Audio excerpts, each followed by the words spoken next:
which teach them the #1 intellectual blogging panel on the YouTube channel. Good night, everyone. Let me know if you're seeing me clearly. Let me know if you're hearing me clearly. If you're seeing and hearing me clearly, welcome to another episode of Extra Class, episode number 242. I trust that everybody is okay. I trust that everybody who is seeing my face and in the hearing of my voice is healthy, and the same extends for your family, for all Jamaicans at home and those in the diaspora, and all non-Jamaicans who are also watching. Good night. I trust that you guys are doing as best as you can to continue to stave off, to fight off the novel corona virus that is currently affecting the globe. For those persons who are still at work, I trust that your shift will end soon and you will get a chance to be with your family. For those persons who are on the road and are on their way home, I trust that you will get home safely. And for the persons who are home, who are ready to listen to teach about some things we have to jam down, jam rock, Jamaica land we love, land of food and water, Bob Marley, we seen Bull Vibes Cartel, Butch Banton, Shelly and Fraser Price, Elaine Thompson, Portia Simpson, Marcus Messiah Garvey, and some whole heap more people, and some weak fence. Peeps, big up on yourself. Good night. Before we do anything, I would like to extend my appreciation to the sponsors of the stream, Island Sales App. Are you looking for the smartest way to buying, selling, and searching for a huge range of products? Introducing Island Sales, a simple and safe place to browse your items. Shop the latest and trending branded items for your needs. With Island, you can find what you are looking for easily. Save your time and enjoy your items. Sell anything in just a few clicks. Chat instantly with buyers and sellers. Get the best deals. Customer support at any time. Download Island Sales today. Yes, peeps. Big up on yourself. Good night to all of the people that want to check in. Peeps, please share the stream. Facebook, Instagram, Twitter, WhatsApp status, your WhatsApp groups, everywhere. Manners and respect, peeps. So there. Soon circle. Kaboom! Teach them! Always make sure the message reach them. You know which teach them the #1 intellectual blogging panel on the YouTube channel. Hey yo, hello! Like, subscribe, and don't forget to click the notification button. Hey yo, we always up to something. Teach them! Hey yo, hello! Send the message and make it reach them. It's teach them right here. Warlord representing.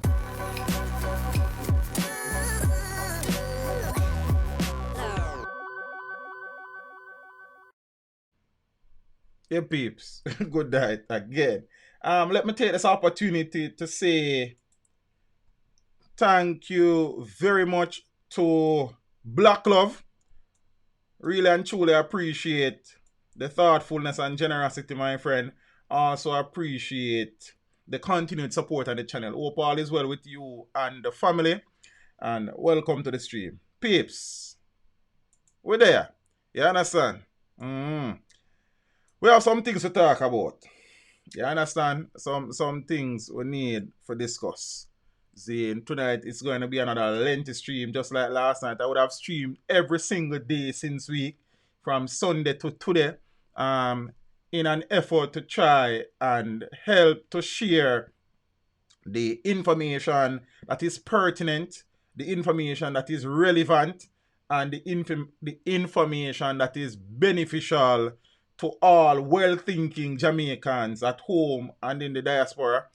We are currently dealing with a global pandemic, but we are also dealing with an infodemic, as there is a tsunami, a deluge, a flood of information on social media, and oftentimes the information may not be as credible as we would want, and such it has been a challenge to counter the misinformation that is out there. So we have been trying as best as possible to share the information on a daily basis. Thanks to the persons who have been with us for all the streams. Really and truly appreciate. I know I'm most tired, because I'm tired too, but the work go on. You understand what I say? From dusk till dawn.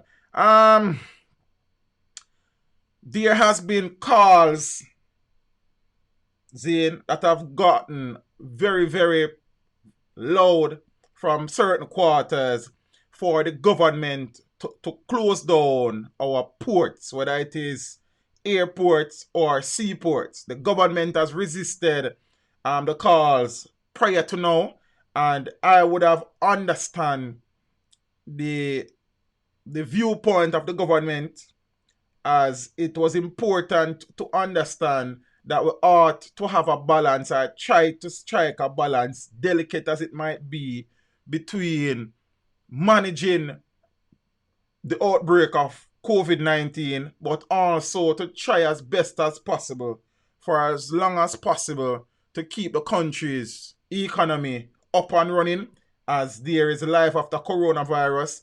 And Jamaica's economy, unfortunately, is structured in such a way where we are codependent and we depend and rely on outside sources for our survival. Good night to the persons who are here for the first time. If you're here for the first time, welcome. For all the regular viewers, good night again. I shout out some people as we go along. So I don't want you to feel no way if you shout me out and I not respond. You understand? We just try zeroing upon some things before we do all of that. But big up on yourself. Me I see the comments them. Manners and respect. You understand? We're out here. Well, we in here. Manners. Zin? However, after a cabinet meeting today, Prime Minister Andrew Holness announced that for a 14-day period starting tomorrow at 11:59 p.m., which is Saturday night, Jamaica's air and seaports will be closed to passenger travel. So if you are overseas and you want to get into Jamaica, you will have to try and do so between now and 11:59 p.m. tomorrow night. If you are in Jamaica and you want to leave, then there will be flights leaving. Yeah, that is not a problem. Zine, but all incoming passenger flights will be halted come 11:59 tomorrow. However, the movements of goods will continue. As for cargo shipments in and out of the country will continue. And I have no issue with that in reality.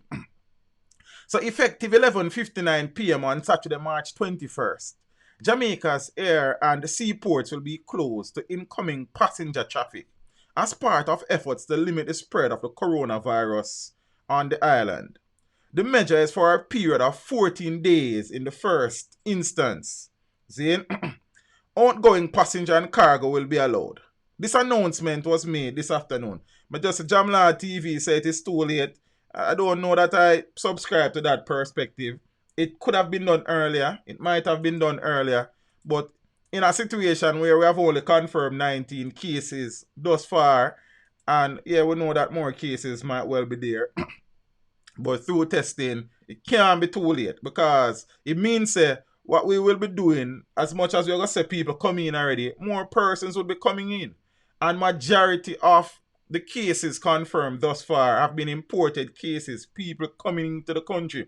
So it can't be too late if we are trying now to reduce the number of persons entering the country to try and deal with what is currently here. So, could it have been earlier, Jamlad? Definitely, 100%.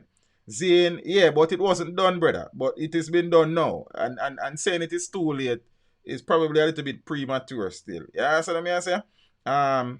Better late than never. It's never too late for a shower rain if you ask me still. And I agree with you, bro. Say it could have been earlier, I don't want you forget that, But what I'm saying, in the current circumstances, it can't be too late. You understand what I say? If it's even one additional import case, it stop, we give thanks. Because the one import case there, Zane, has no result. One imported case has now resulted in 19 confirmed cases. You understand what I say? So, if I have one case it stop, then a one case it stop. You understand? Garth Blackwood, I think earlier before the stream started, you say you were in the Bahamas and you were trying to get into the island. Hopefully you're able to do so before 11:59. See, too late, and we soon hear more cases. Brother, there will always be more cases, DeAndre. The reality is that the number of cases will increase, possibly exponentially, hopefully not. It will increase. Jamaica is different from nowhere else around the world. Everywhere, right now, I think the amount of infections in Italy has surpassed that of China. Well, maybe, but it run close in terms of deaths, I should say.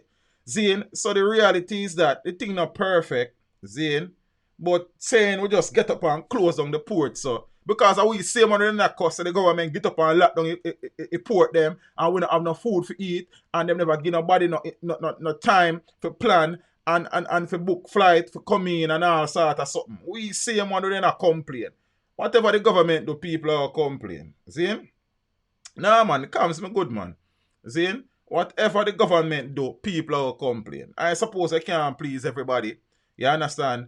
Sometimes the government makes decision that we don't think is the right one. See? Because we are looking at it from an individualistic perspective when there's a population of 2.8 plus million people at home and roughly 2 million people in the diaspora. You understand what I say? So just getting up and locking down the country to begin with was never ever the right idea in my opinion. See, I understand some people perspective on the thing. And when I say it can't be too late when we don't even close to peak it. In most countries around the world, peak cases are normally seen around week 6 to week 8. We are only in the second week. So the reality is that this thing will get considerably worse before it gets better. You understand? Blessings, Treddy. Boof them. That is your view on the matter. I don't agree with that, but blessings. I appreciate the input. You understand what I say? So the reality is that the government will never get it right for everybody. Irrespective of what they do, some persons will agree and some people will disagree. Zane, if it was locked down overnight a few days ago or a week ago, some of us same people would be quarreling. So we don't get no time to fly in my people them. I did have some business to do. I'm going to put it on hold and the government should have discussion and consultation. You understand what I say? So the reality what we face is that whether it was done before or now, I am certain that it will prevent other infected persons from entering the country. And for me, at this point in time, that is good enough. You understand what I say? That is just me, personally. See? So, good if person think it should have been done a long time ago. I really and truly don't think I agree with that perspective, considering all things. And as I said, we'll be having a different conversation now. People then as a teacher, say the government no rate we and them no listen to people and them then make decision because that's how I think go. You understand? So it is what it is. Then also the government is asking persons. Alright, I see some people having a fit about that, so let me correct it. The government has been asking people who came into the island on JetBlue flights 659, JetBlue flight 2959, JetBlue flight B2893 to report to authorities. And let me post the flight number. So if you know anybody will forward in on the flight, then if anybody in our stream forward in on the flight, don't do the right thing. You understand? And don't be no weak fence. The Ministry of Health and Wellness is asking passengers who traveled on 3 different JetBlue flights to urgently make contact with the ministry. The flights are JetBlue flight 659, which arrived at the Norman Manley International Airport on Tuesday the 17th of March at 1 a.m. JetBlue flight 2959, which arrived at the Norman Manley International Airport on Thursday the 12th of March at midnight. JetBlue flight B2893, which arrived at the Donald Sangsas International Airport at 2:45 p.m. on March 14. The ministry said the passenger should call any of the following numbers. I will post the numbers in the chat. Hopefully all of them fit. See, but I also read them aloud. See? So, the numbers are 888 1 love which is 888-663-5683, 888-754-7792, 876-542-5998, 876-542-6007, 876-542-6006, or send an email with their contact to COVID-19 at the Ministry of Health at gov.jm. Let's do that again. COVID-19 at MOH Zane .gov.jm or JA COVID-19 facts at gmail.com. Good evening to the persons who are just coming in. Bonnie Punta, blessings in the family. Appreciate the contribution. Yes, I appreciate the support as well. Blessings every time. You know what I mean? And thing. So let's continue. So those persons who would have entered the country via those flights, I'm gonna just provide the government with some information. It means, and this is what it simply means. Thanks, Miss Joan Gray. Really and truly appreciate that. You understand? Miss Joan Gray is a teacher. You're doing a great job on this platform. Trust me. Really and truly appreciate that, Empress. Now, what this simply means is that persons who came to the island on those flights may have been exposed because confirmed cases thus far would have also traveled to the island via those same flights. That is what it means. And we know that there has been discussions early that says it is very difficult for you to become infected by an infected person who is not presenting with symptoms. However, new data has shown that it is very possible that you can become infected by a person who is not presenting. However, you are more susceptible to contracting the virus if the person is presenting and if the person is at the peak of presenting. See?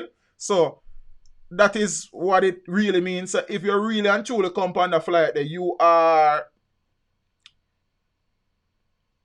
possibly exposed, and as such you need to provide the information. And withholding the information piece will only make the situation worse. I know that some persons are fearful to acknowledge that they may be sick because of the stigmatization and discrimination that is currently floating about. Some persons are convincing themselves that it might be a little cold them catch or a little flu them a catch. Zane. But the reality is that we have medical experts who are able to diagnose, and so far, majority of the tests that have been done have come back negative. You understand what I say? And again, contracting the coronavirus is not a death sentence. Zane, most people, many people recover from the virus after treatment. So we need to understand that each and every one of us has a role to play. Each and every one of us have to first and foremost assess ourselves and decide whether or not we are healthy, and if not, we need to follow the protocols and channels that exist in order to assist with the fight against the coronavirus. As I said, it is not a perfect thing, but it is what exists, and it has been working in some instances fairly well. As a matter of fact, the Ministry of Health has taken time out to single out, the World Health Organization, WHO, has taken the time out to single out Jamaica's health minister for, in their opinion, the job that he and his team has done so far in containing the spread of the virus. We'll share that in a few. Now, so we will be sharing bits and pieces of information, because each piece of art, each article, or each piece of information is important to somebody. You understand? So it might not be applicable to everyone, but we are hold on. And I'll be sharing the press conference that was held today as well. We don't know that already, so we soon get to that. Path students to receive meals from chain restaurants. So you know that many of our schools have children who are from socioeconomic background where parents have sought the help of the government to assist with meals and transportation costs for their children. That program is called Path. No, because schools have been closed, students who are on Path are not able to access the benefits from home. The ministry has formulated a plan where, in collaboration with some fast food outlets and restaurant chains, meals will be provided through those businesses, entities, I suppose. The Ministry of Education, Youth and Information has reached agreements with Restaurant Associates Limited, operators of the Burger King, Popeyes, and the Little Caesars franchises, and Restaurant of Jamaica, operators of KFC, to provide meals to students on the program of advancement through health and education path. That is a brilliant move. You understand?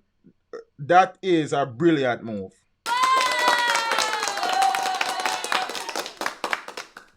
I don't know the contents of the meals, but the reality is that some children in this country, the only meal that they eat on any given day is the lunch that they get when they go to school from Path. So it means that there are children at home now where parents are struggling to feed them because their source of daily meal is not present at the moment because schools are closed. And I must take the opportunity to say, whosoever idea was this was, it is really and truly commendable. It is a visionary move. Yeah?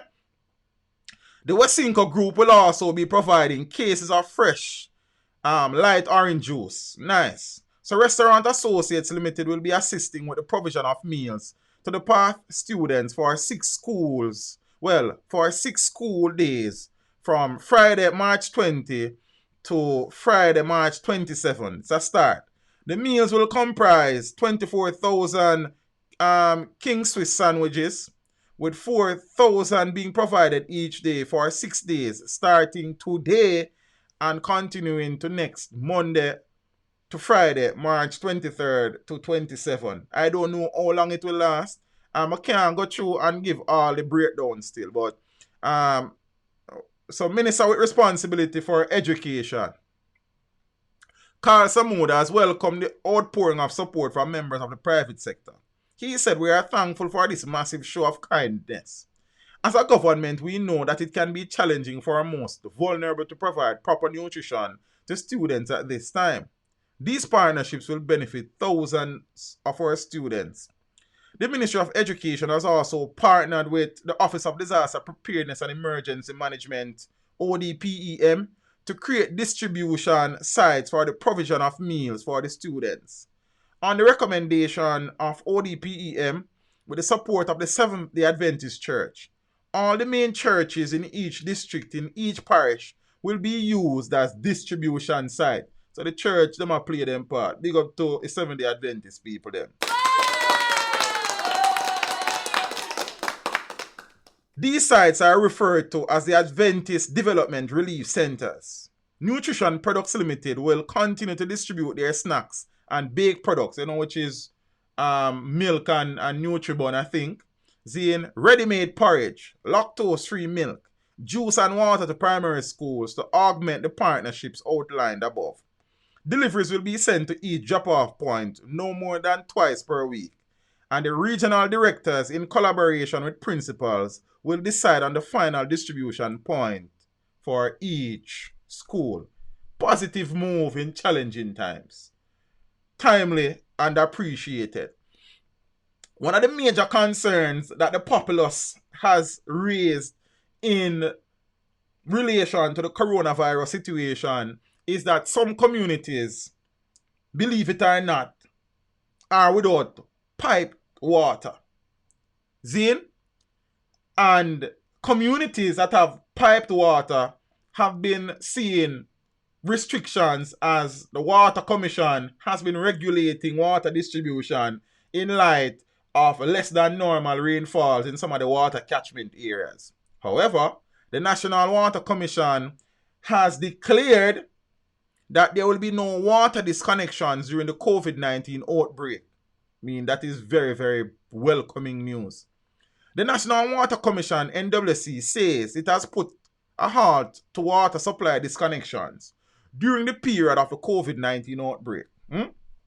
Then, me like that. That is good news. You understand what I say? Without water, the people perish. You understand? You know them standpipe settings. The Commission says the move is part of the national effort to limit the spread of the virus and to ensure that customers have adequate water supply to carry out effective hygiene practices. At the same time, the NWC is encouraging customers to pay their bills on time, and where there are concerns about unusual excessive charges, the average of the last 2 bills should be paid while the matter is being investigated. Meanwhile, the state-owned utility company is to close its commercial office for a week as part of the COVID-19 prevention measures. The Portmore St. Catherine office will be closed on Saturday the 21st of March, which is tomorrow, while other locations will shut down starting on Monday, March 23rd. The NWC says after the 1-week closure expires, it will review the decision to determine if there should be a change in policy.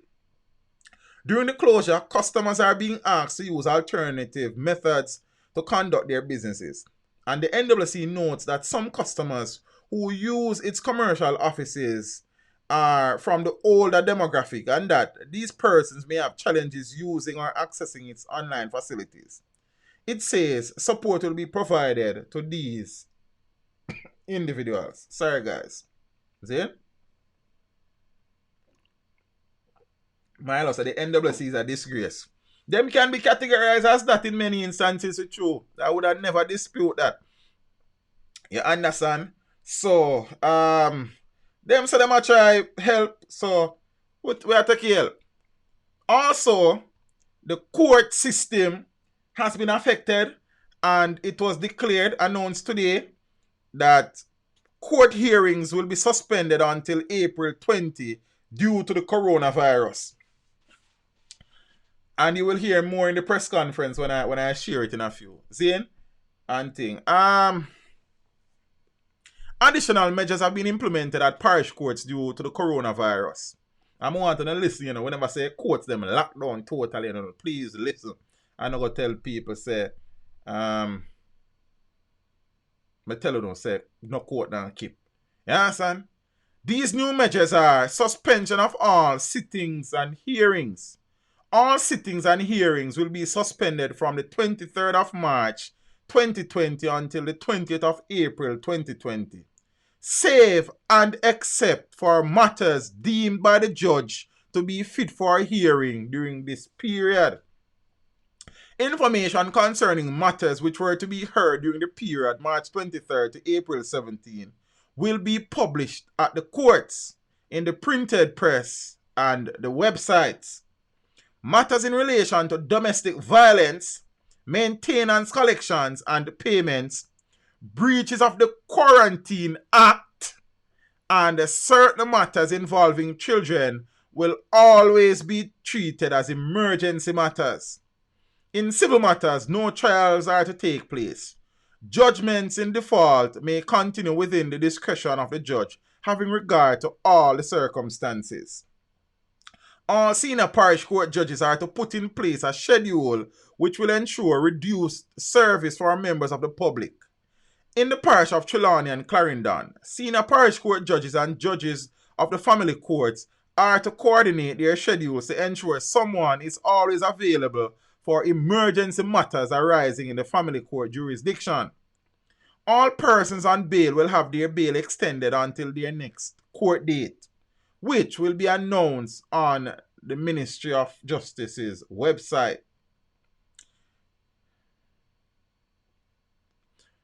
Criminal courts, all sittings of the court are to be suspended until April 20, 2020.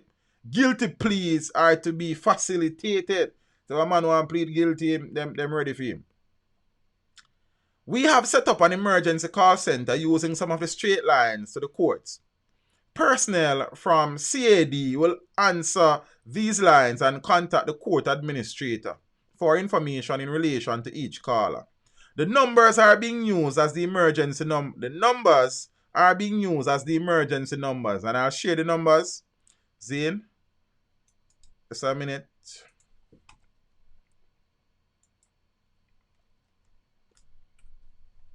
So the numbers are 876-926-3750, 876-613-8800, and 876-754-8337. All staff members are encouraged to answer their phones during this time and also return calls where necessary. All matters before the drug treatment courts are to be adjourned for a date in the future. Applicants for spirit licenses need not turn up for a court. Applicants should be advised of the outcome of their applications by phone. For applications not granted, the application is to be heard at the next sitting. Counseling matters are to be facilitated by phone for existing clients, where possible or suspended until further notice. A counselor should be available in case of an emergency. Declaration of paternity and custody matters are to be suspended until further notice. We will continue to hear domestic violence matters. That's important. You understand? Maintenance payments will still be made. Therefore, we will continue to facilitate payments into the courts. All-night court hearings are postponed with immediate effect.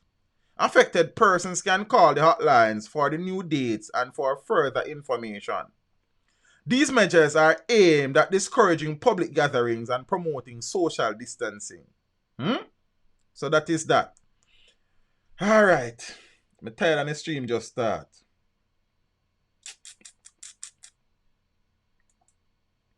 Good night to the persons who are here for the first time. If you're here for the first time, welcome. For the persons who are here, blessings everyone. Oddly, Armsby, I think it's the first time I'm seeing the name.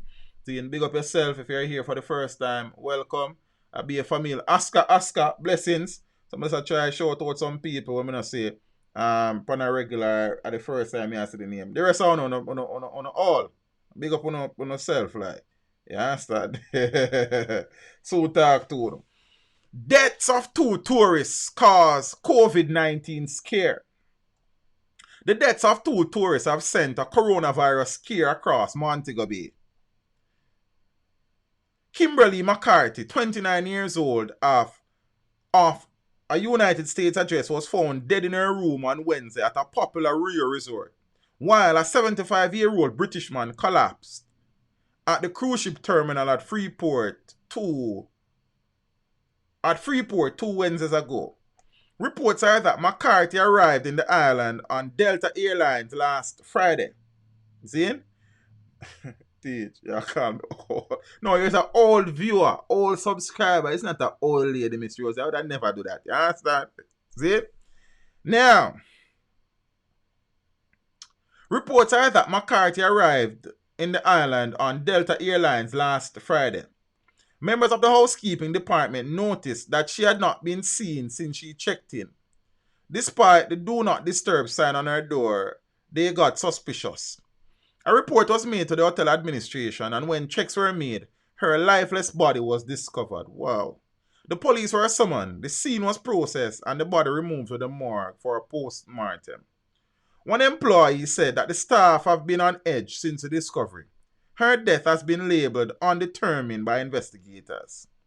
Everybody at the hotel has said it looked like the guest dead from corona. But up to now, nobody don't come and tell we what really happened, the employee said. The entire staff at the hotel get freed. Nobody not even want to walk past the room. The British national reportedly collapsed about 6:10 a.m. He was immediately attended to by a medical team. He was then rushed to hospital where he was pronounced dead. While some persons believe that he died from cardiac arrest, the police have not officially mentioned a cause of death. But peer employees believe that he could have been another victim of the coronavirus, as he fit the vulnerable age group and was traveling from the UK. That makes sense. From we hear about the death, everybody at the pier, they upon them alert. It's like everybody are sanitized with everything.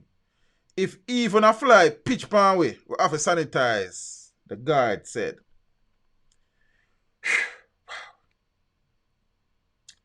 Yes, I. So, it is now known that a second community in Jamaica has been quarantined. That is the Corn Peace community in South Clarendon, following the 7 and 8 miles communities of Bullbane, St. Andrew, or St. Thomas, upon the border, one of them places. You understand? So the people them now Corn Peace and now say, alright, we see what I go on, but here we are asked for. Sorry guys. Omari, big up yourself. Q1 Simpson. I don't know if you pronounce it Q1 Simpson. Big up yourself. Man has respect, you know. Zane and thing. Them a say, just give me a little food. Corn Peace Clarendon quarantined after returning resident dies from the coronavirus. So Shernette Brown, which is the lady on screen, 44 years old, suffers from an enlarged heart and is currently on medication to control her medical condition. Unemployed with 2 small children, she said she is trying to keep herself and her family safe, but is extremely worried how they are going to survive should the area be placed under the COVID-19 quarantine lockdown. It happened already. Right now, I not work or anything, and I barely have anything in the house. And me and my 2 daughters live, so it's kind of hard. I have to take medication every day. So if my relative them can't come give me a little thing, may I go through it, she said. Brown is a resident of Corn Peace settlement in Clarendon, the community that recorded the first local death of COVID-19 pandemic. Would really want to see the Ministry of Health do a house-to-house visit and test everyone to see if they have the virus. Because some people have it and not say anything to anyone that is true. However, the testing protocol does not facilitate the testing of every single person. It may be a little bit archaic, but the protocol, as far as I understand it to be, is that 1, if you are believed to be exposed, you are quarantined and you are observed for symptoms. If you start to present, they isolate, and then that is when the testing forward in. Ross Kino 876 so the thing have me away. Boy, I have a whole away in the family. I have to just go and find a way to go and make the thing work and try to keep away from the thing. And I mean it rough. You understand? So I understand what she has said, but I suppose the protocol won't facilitate that.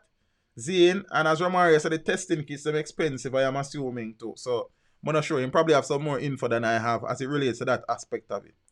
Them can quarantine. Well, them can quarantine all them want, if them want. The only thing me would have beg them, give me a little food, and me okay. Oh, then me can get in touch with that lady here. If anybody in the stream know this lady and have a link for her, me get it. Because it don't really cost me nothing to get a lady and get some food. And based on her, if she you test yourself from her, you're easy, you know. Seeing if she have underlying medical conditions, I mean that is the least I could do for her. So if there's anybody in the stream that know this lady or can get a link to this lady, see, me now I'll go Clarendon and go give her no food and I can promise her that. But there are ways for her to get some money. No, that. You understand what I mean? So she can get some food for herself and her youths them in her real life. See? So if anybody know her, mama know. Zane, real and truly. Because I really want to help her. She seem like a real, genuine lady. So watch her now, peep. She said, them can quarantine all them want if them want. The only thing I would have beg them give me is a little food. I'm okay. I appreciate that. I appreciate that from the lady here. Yeah. No, I'm not going to reach out Clarendon. I'm not going to reach out. I can tell you that. You understand? But I would be very happy to try and ensure that this lady gets some food if I haven't for a week or 2 weeks. You understand? Yeah. No, watch me now. I'm a last again. Yeah. Just give me some food and my medication and I will lock down for the 14 days. I like that lady here. I like her spirit. You understand? She don't really mean nothing too bad her. She just wants some food and some medication and she good. You feel what I say? You understand? Member of Parliament for the era, Pernell Charles Jr., said that residents have some serious concerns about their health. He, however, said that there are persons in the community who have sought to dismiss the health ministry's statement that the 79-year-old resident died from the novel coronavirus.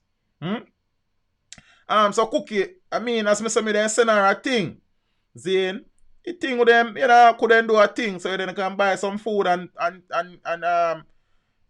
do some medication work as well. You understand? So, I just need to find her. Zane, so as I say, if anybody knows she there, then I'm willing for do something for her. Zane? So as we said last time, we share an article about death dispute where family members, well, the son of the deceased man is saying that a pneumonia kill him and not coronavirus, when it is well documented that one of the ultimate symptoms of the coronavirus is pneumonia. Yeah? Prime Minister Andrew Holness announced in Parliament on Thursday that relatives of the deceased have been uncooperative and have refused to be self-quarantined in their homes. This, he said, left the government no choice but to put the entire community under medical lockdown for the next 14 days. That is what the Prime Minister should then do, What the Prime Minister should then do, because the Ministry of Health has extraordinary powers now under the National Disaster Declaration. Them should then quarantine the whole of them people that were talk crap. You understand? Especially the son who travel down with his father. See? Jamaica cannot run any risk with this disease, Holness said. He said the country runs a risk of the disease entering the rapid increase phase. Well, it's a virus, Mr. Prime Minister. Zane, if deliberate and decisive actions are not taken to prevent its spread. The 79-year-old man, who is Jamaica's first COVID-19 death, stayed at home after he arrived on the 12th of March until March 16, when he was taken to hospital. Holness said that he had several visitors from several homes in the community at a time when he would have been most infectious. This includes family members from 2 other households within the community. For this family, they have lost their loved one. They are grieving. We sympathize with them. But can you imagine how many other grandfathers and grandmothers are now going to be exposed because of a weak fence behavior that let out the virus? So that are the new slang, I suppose. Seeing the weak fence thing. Yes, and Prime Minister new thing that I suppose it will be a popular thing. Jara 306, big up yourself and your family. Really and truly appreciate that. Yeah. Blessings every time. Zane and them good things there. So we have a situation now where another resident from Corn Peace, Zane, and for informational purposes, peeps, the lady on screen, her name is Shernette Brown. So as I said, peeps, I genuinely would really want to help her, Zane. And people, when they're reaching them, they're telling her that friend, and that people, boy, teach them have money. Just no. Here we go on. I have been blessed, Zane. I have been blessed, especially through my hard work and people skills, Zane, plus being an educator, where, in all honesty, I'm not dead for hungry. I'm not suffer, Zane, and financially I may be in a better position than a number of my Jamaican brothers and sisters. I mean, we still try to build life, You understand? There's a lot of things that I want as a man when me not have yet. Zine and thing. You know, we did have some things and we separate with them for time being, and but there are things that me still a work on for my personal self and my family. But the reality is that I have been blessed, and the blessings continue to flow, and it is really and truly not hard for me to help a Jamaican brother or sister who genuinely need the help and who genuinely seems to have a good heart. And the most heartening thing about that, she said she willing for lockdown. You understand? All she simple want is some food and her medication, and she good. Nothing else no bother her. And I can respect that, and I can appreciate that. You understand what I say? And thing. Island Sales, big up yourself, you know. All is well. Peeps, you know, say, Island Sales is the sponsor for the stream for the month of March. Zane and thing. They would have also sponsored the DYCR interview from last Sunday. So Island Sales, I'm a people them. You understand? So I want to go link up Island Sales and you go download the app. They are also on Instagram. So just search for Island Sales on Instagram and buy some things from them. They make some money. And the more money they make, the more money them can spend with me. Then everybody win. You understand me? I say Island Sales. Big up on yourself, you know. I appreciate that. You hear, sir?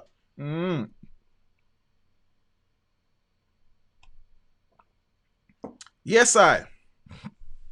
Gregory Wise said, teach how the stock market. Brother, don't even do, hey, man, come hurt up me. Brother, every stock in the market decline. Every stock in the portfolio has declined. But I'm not too paying attention to that because I know say eventually, and I invest in the stock market not for tomorrow, but for the long term. Zine. So, I know that eventually, when this thing has normalized, Zane, and the economy is back on its foot, Zane, that these stocks will revalue and we make back some money. As a matter of fact, what I want to do you know is buy some stocks now because everything depends on a level. You understand? So I plan to buy some more stocks in the coming days, one sometime next week and thing and see what I go on. And you understand? So we see. But we talk about stock market probably Sunday evening still. See? Alright. Watch out now, peeps. So I want to get in touch with me Shernet. You see? If you don't know her, no, get me a link to her. See? I think the article was published in the Observer as well, you know. I can link Kimmy. Alright. I'm a local student. I've never really used to teach Kim per se. But when I used to coach a school challenge quiz team at Embrook, she was a member of the team. So I'm a people them. You understand what I say?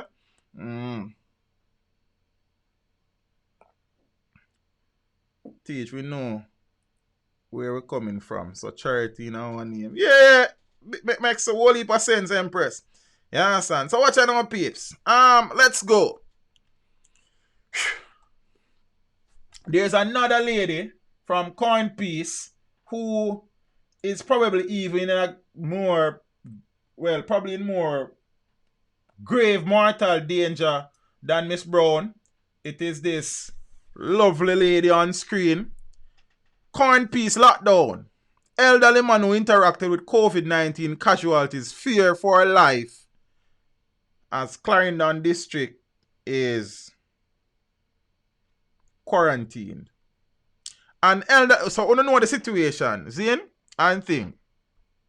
So now, the community was yesterday placed under quarantine and thing. Zane, the 67-year-old resident who, hold on, let me start it from top. I'm going to try to circumvent something. An elderly man from the Corn Piece settlement in Clarendon could be one of many contacts.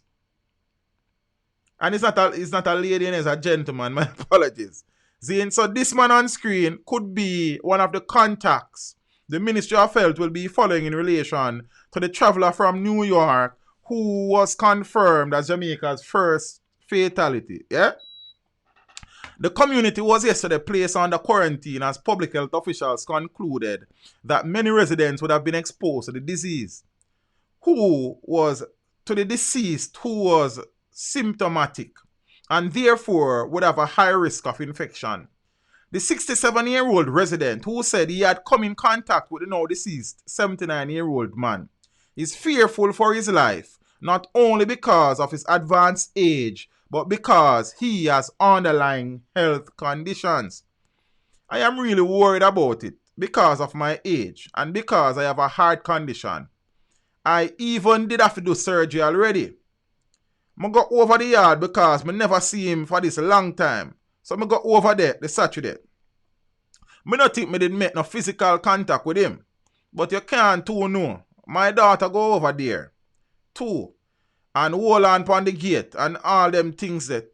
So you may never know, the elderly resident said. At least he's alert and observant of what go on. The sister-in-law of the deceased man said that he too had long suffered from a slew of complications, including a history of heart problems, and conditions that made him as vulnerable as the majority of severely affected people worldwide. And things. So the old timer say, I'm worried. A 20-year-old neighbor of the deceased who said she had close relations with the family disclosed that she was extremely worried about her elderly father, who is also blind. I always go over there, and I am always around them. I was only by the house on Sunday, then briefly Monday evening, then briefly Tuesday morning. I have not spoken to any one of them since in person, but when I spoke to his granddaughter on the phone, she said she is frustrated about the situation. And you have to understand that they are dealing with this and grieving at the same time. I understand that. According to her, even though she has not been feeling any symptoms, she is planning to go and get tested for the virus. Good idea. You understand?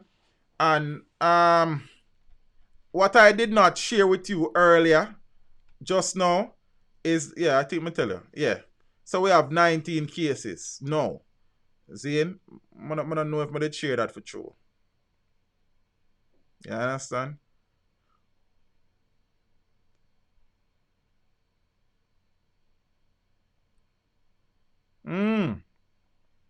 So we have now 19 cases confirmed. Kenny B, big up yourself and your family. Appreciate the contribution. Here, sir.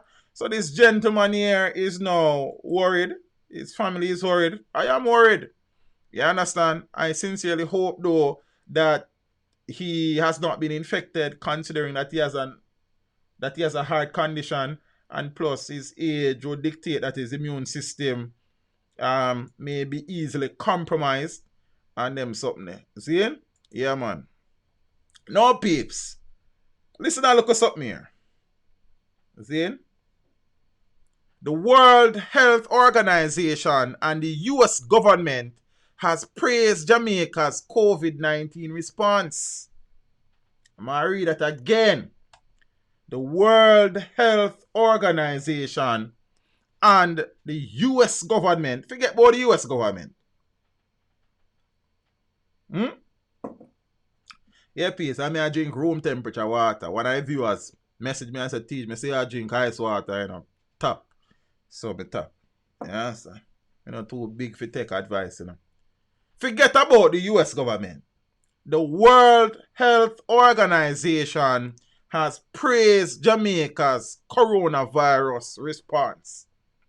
The Jamaican government's response to the novel coronavirus outbreak is being praised by the World Health Organization and America's top diplomat in the island. The commendations came yesterday as the island completed work on the COVID-19 isolation ward at the University Hospital of the West Indies. And the same day that Prime Minister Andrew Holness and Health and Wellness Minister Dr. Christopherson announced new measures, including crowd restrictions to no more than 20 people, the closure of bars, nightclubs, and other entertainment venues designed to stem the spread of the virus. Teach England government gone mad. Them all give away money to most employees. Take some. You understand? Watch it down. Thank you so much for your leadership and preparedness for COVID-19 at Christopherson, #Jamaica. Being ready for coronavirus is key to pushing it back fast. Together for a safer world. WHO Director General Dr. Tedros Adhanom posted on Twitter. The Director General of the World Health Organization has seen it fit to reach out and commend Dr. Christopher and the team for the work that they have done so far.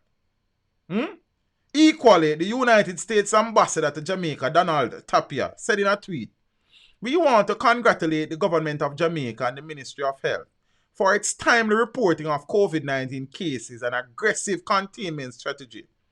The Ministry of Health has shown that one of the best defenses is appropriate public sensitization and prevention methods and the importance of early case recognition."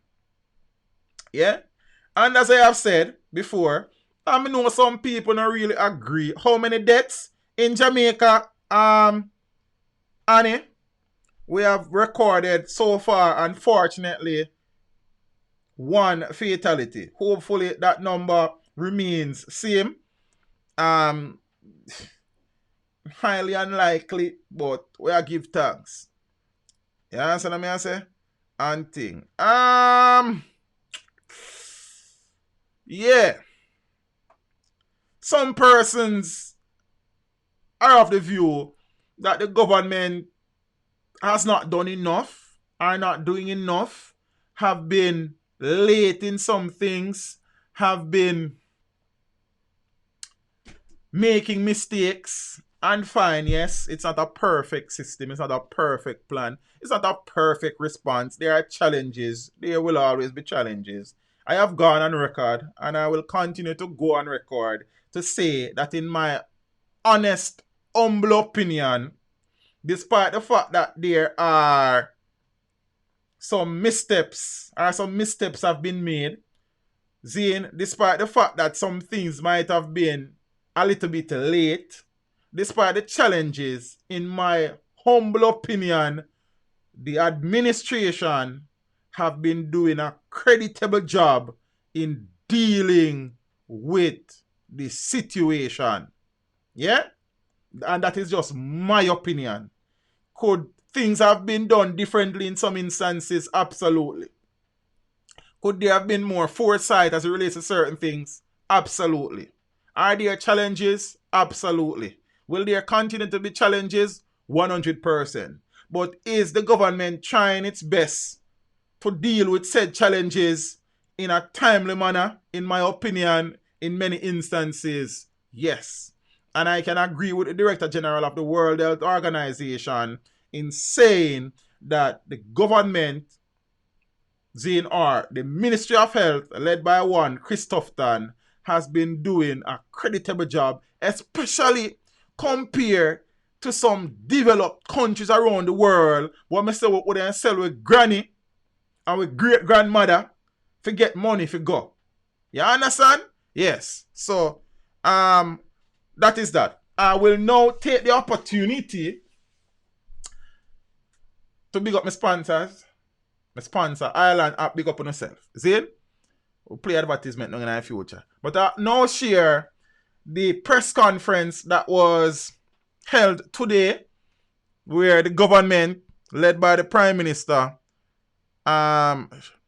declared some new developments, and there was some update from the Minister of Health, Dr. Christopher. So I will be here when I'm gonna, because I just quarter stream, the next 3 quarter stream they even come through it, So we are gonna watch this together, Zane, and then now me I go interact with some people in the comment section, and then me forward back. You understand? We're there. Is with us for our briefing. You may be seated.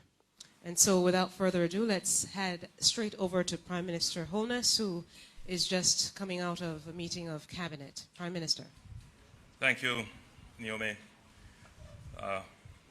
Good evening, everyone. And again, May I look on one paper. I have to thank the press for go facilitating us at such short notice. But the press has been very faithful. And I believe we are doing a little better ourselves, Chris.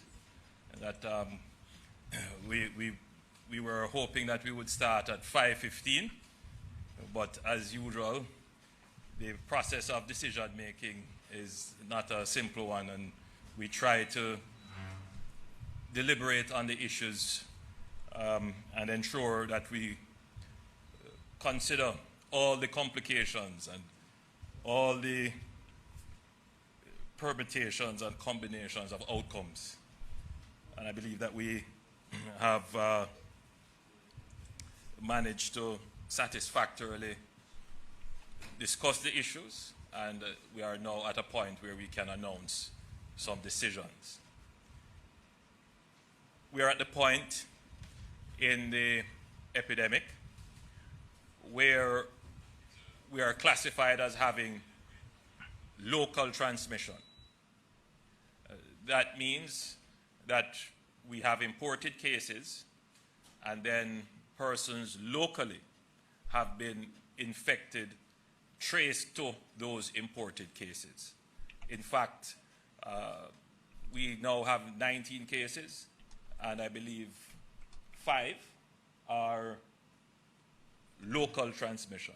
In other words, those 5 locally infected persons were infected by someone who traveled from a foreign country into Jamaica.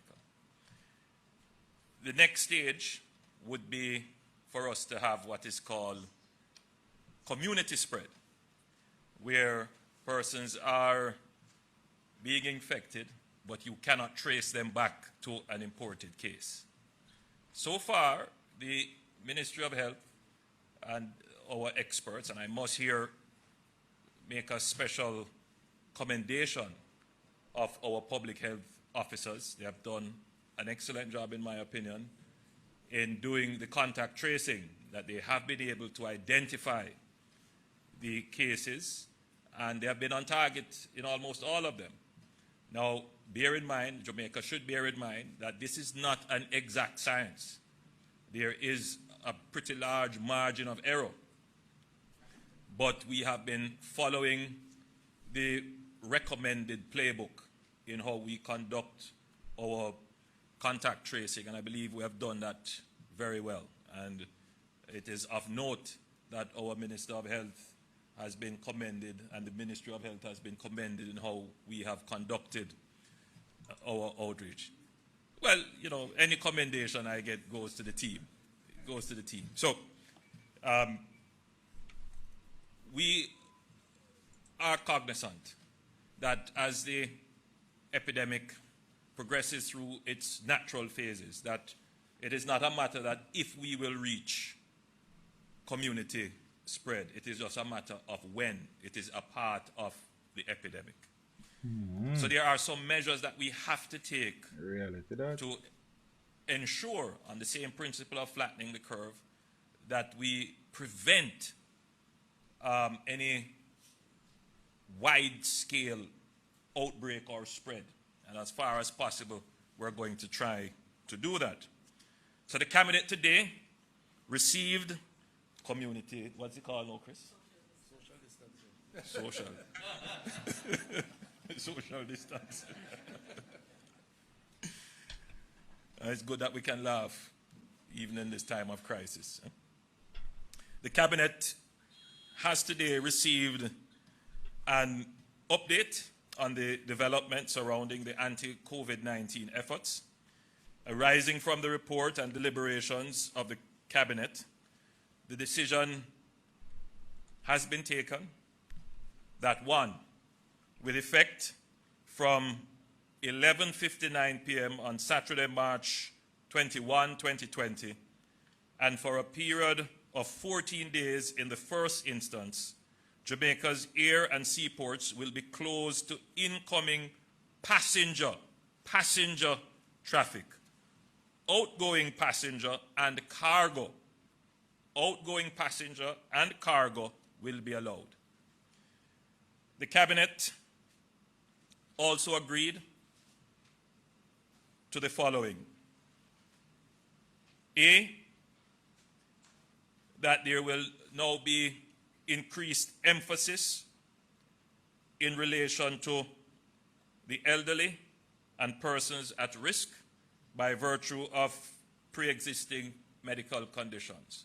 So you're going to be hearing much more from the government and a much more targeted focus on ensuring that the public is aware and that the government's response addresses the elderly and those persons with pre-existing conditions. I mean, we have been always sending out information, but the Minister of Health and his team, the Permanent Secretary and the CMO will be speaking much more now about our elderly, because they are indeed, once you have community spread and even local spread, they now become the really at-risk community.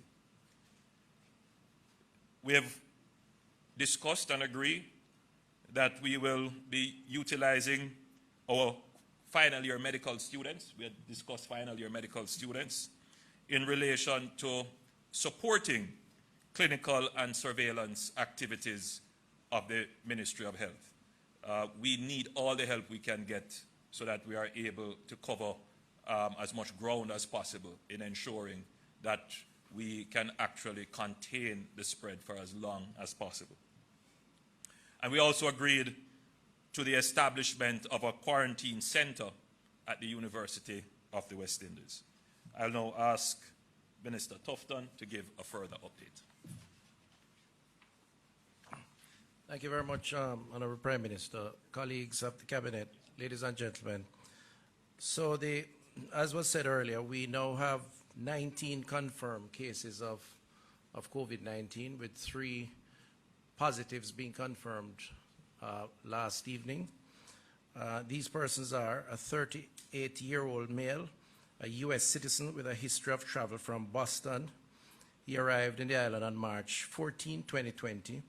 A 30-year-old female with a history of travel from New York, arriving on the island on March 17, 2020. And a 60-year-old female retiree resident of Portland. And this case remains under investigation in terms of the connection with someone who came into the island with the virus.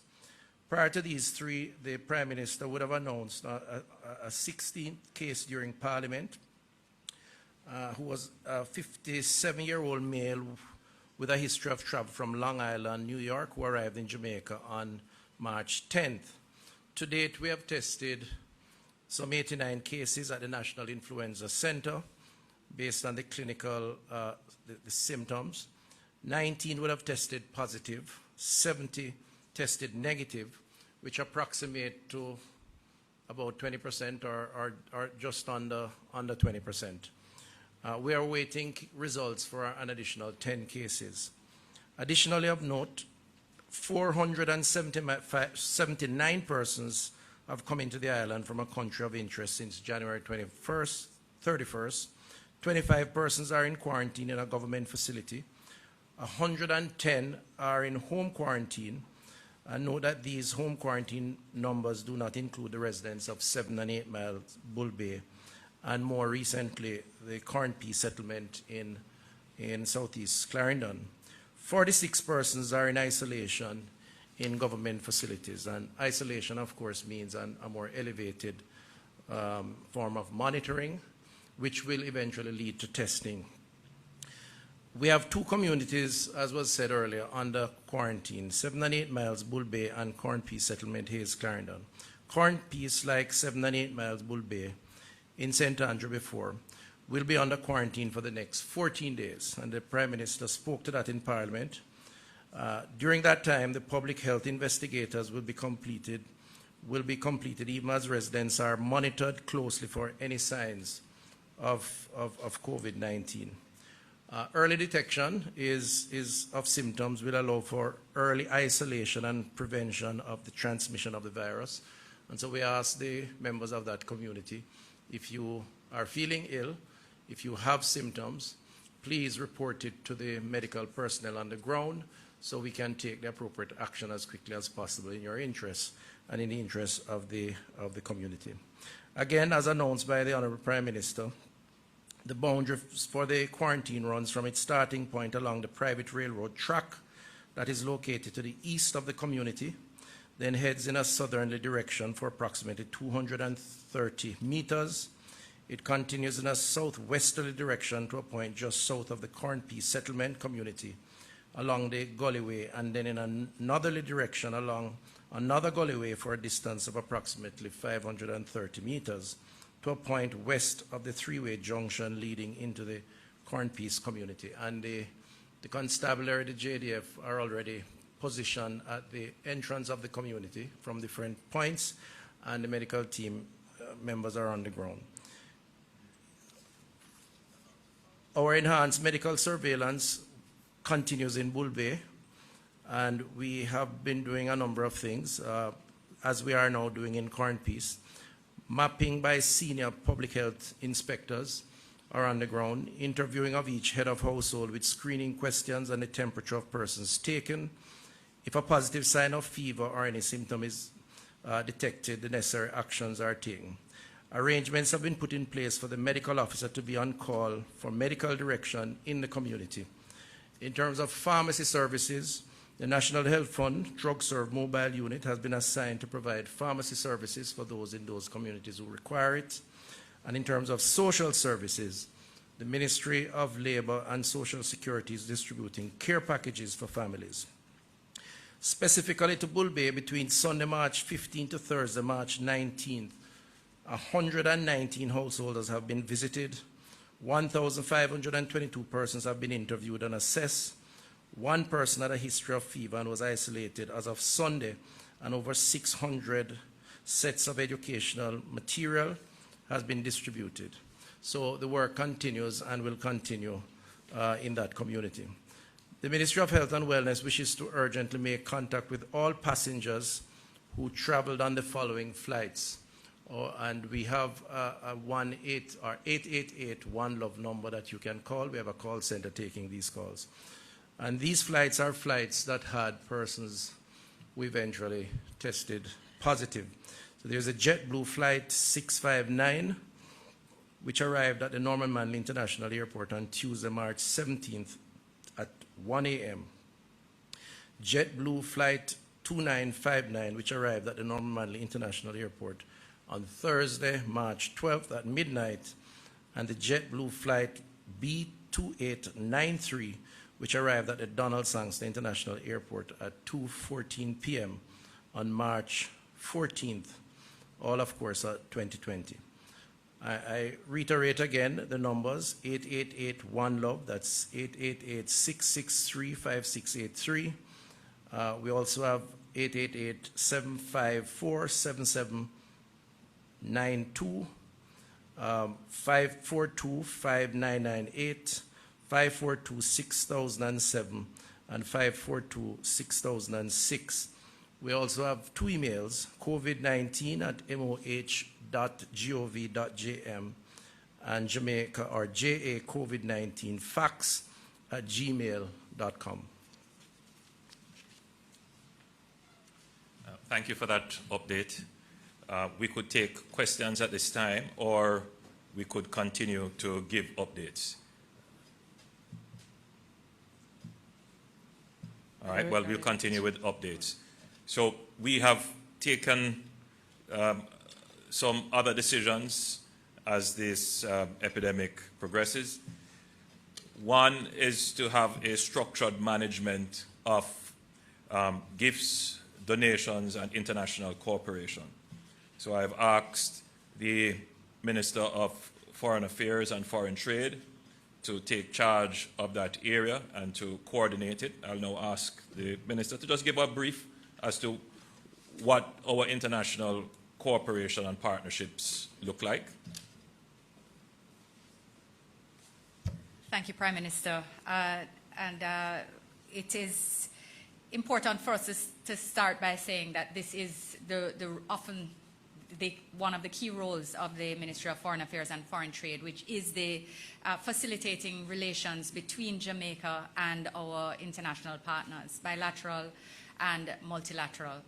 There are several opportunities which are now presenting themselves to us, and which we have been working with the Ministry of Health.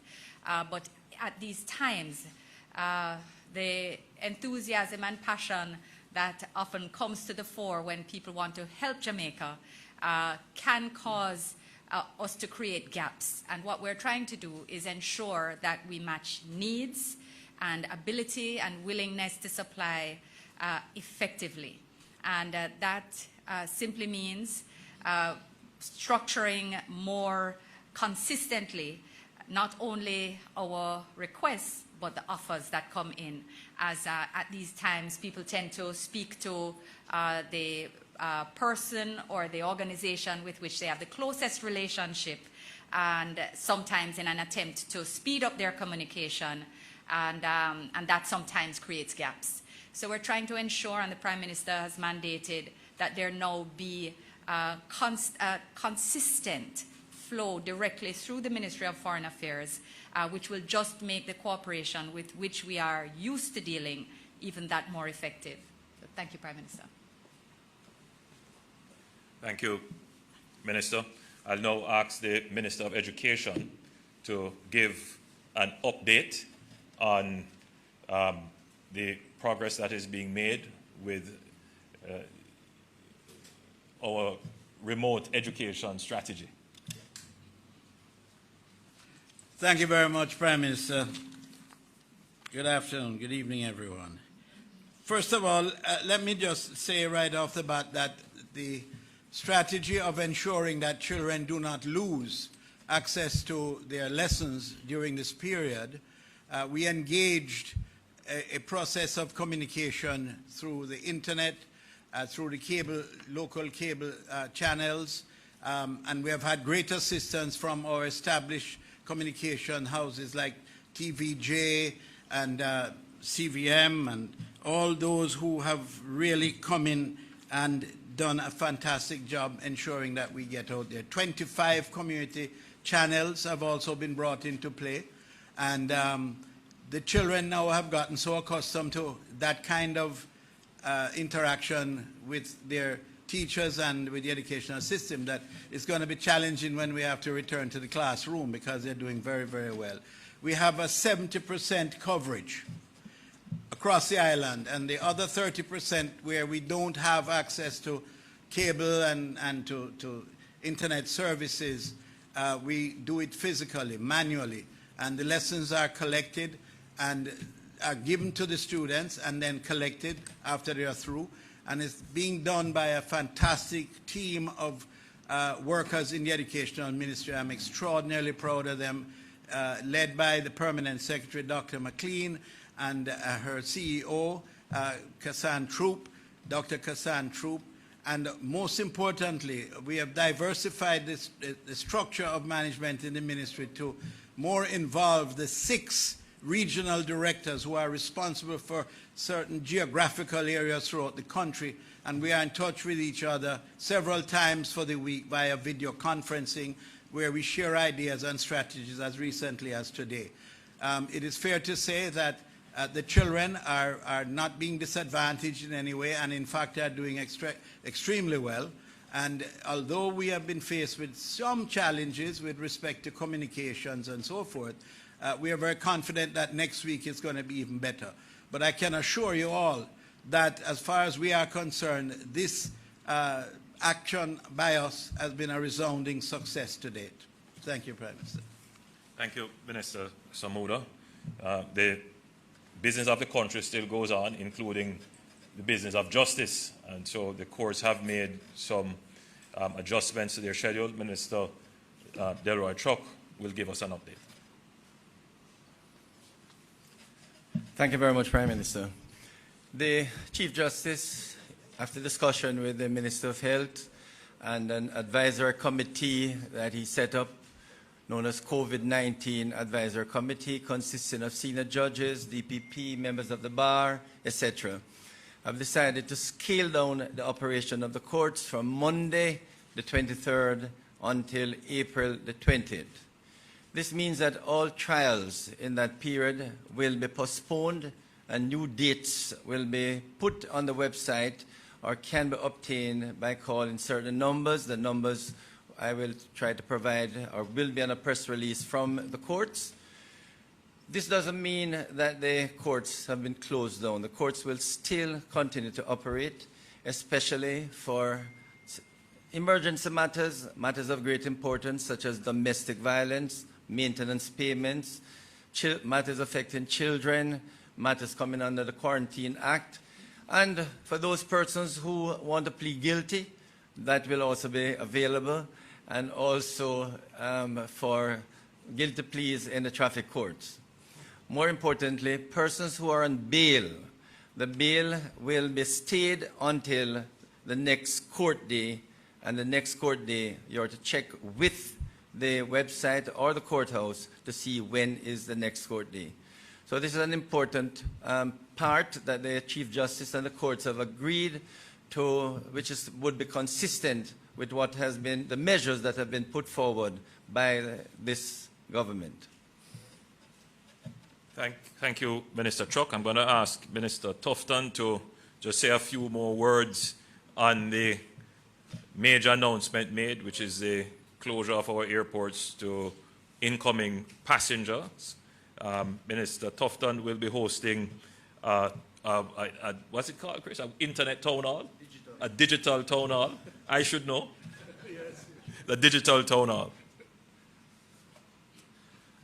Prime Minister, I'm just echoing the concerns you raised at the level of cabinet with our colleagues as it relates to the diaspora, because the immediate question that is likely to be asked of our diaspora community, very large and very linked into Jamaica, is how do the restrictions at air and seaports for passengers affect them and their ability to travel and to come into Jamaica. And the clinical advice which we are advancing to our diaspora family members is that based on all the examinations and assessment of the virus and its spread from person to person, it is fundamental that we pause for a period in terms of our movement as part of protecting ourselves, our family members, and by extension our community, whether where you are in the diaspora or your family members here in Jamaica. And the evidence here is very supportive of that. The 10 of the 19 cases, most are imported, and persons locally who have gotten the virus clearly got it from family members who have come in, or friends. All the countries of the world are imposing restrictions, and our attempt at trying to manage the potential crisis that we face has to include reduction in the movement of persons.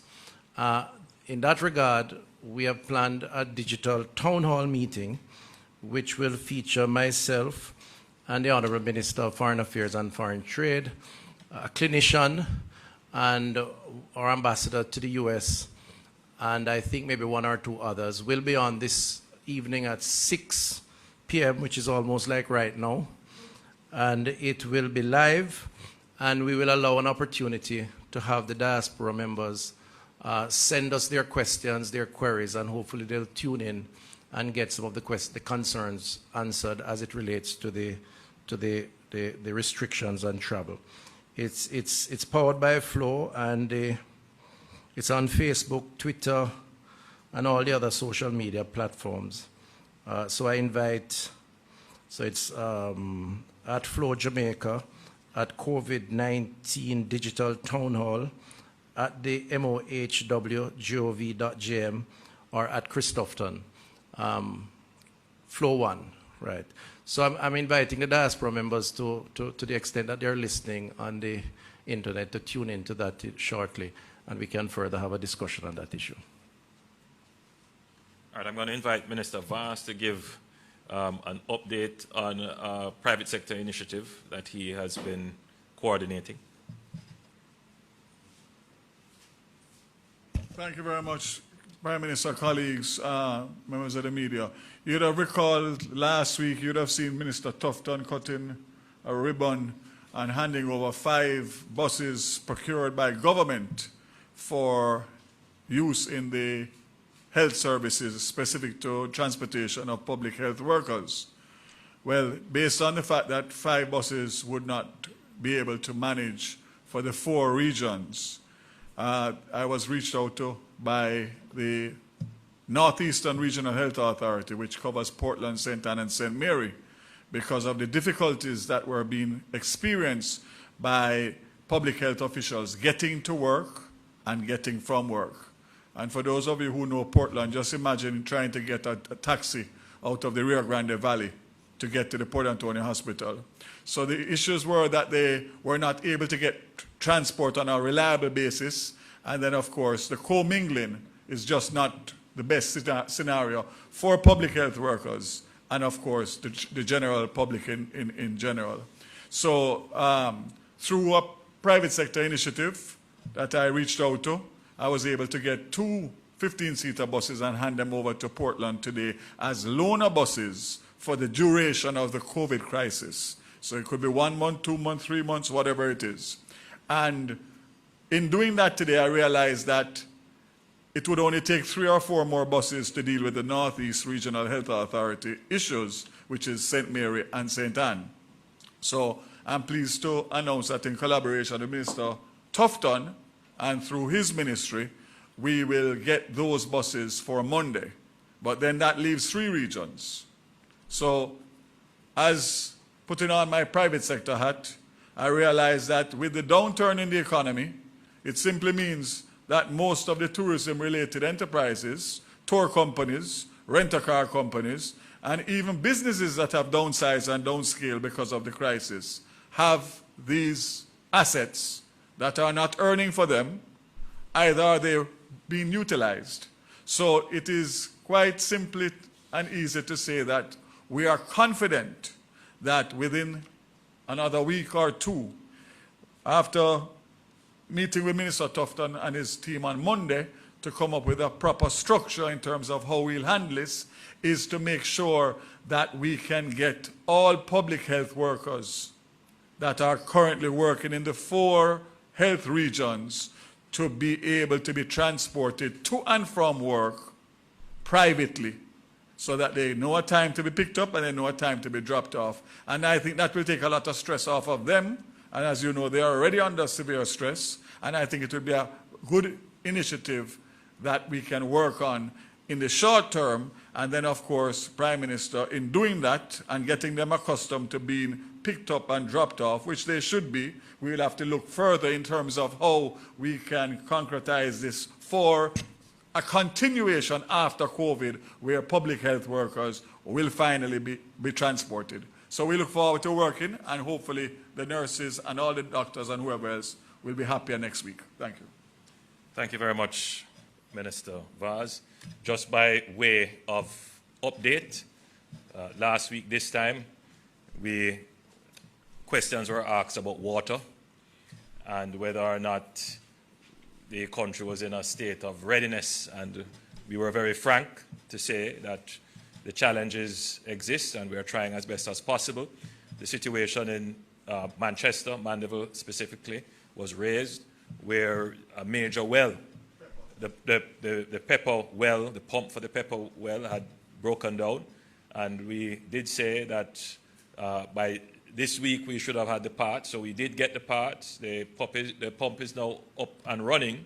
I'm not certain whether or not all the areas have been now supplied with water. There are other wells and pumps to be restored.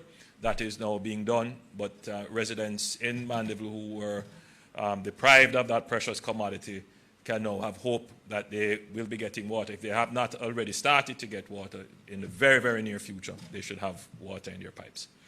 I'm open to questions, but before that, the Minister of Transport and Mining will just give you, you want me to give the quick update? There have been many questions asked about the operations of our airport, as to whether or not we have equipment for taking temperatures and the level of security that is at the airport, particularly with incidents that have happened. Just again, by way of update, in both international airports, Norman Manley and Sangster International Airport, we have some very sophisticated temperature equipment, scanners. You don't see them. No, not the handheld ones. You may not readily recognize them, but they are strategically positioned and they do thermal imaging. They capture you as you walk through and they raise alarm internally for the agents who are at the airport to pull you out of the crowd or stop you if such alarm is raised. Questions? Thank you, Mr. Prime Minister. We do have a few questions from social media, but given that the media is also here, we'll allow them to ask a few first, and we'll go to social media as well. Bear in mind that Minister Tufton and Minister Johnson Smith, they have their digital town hall. Indeed, sir. All right, let's acknowledge Mr. Log. Go ahead.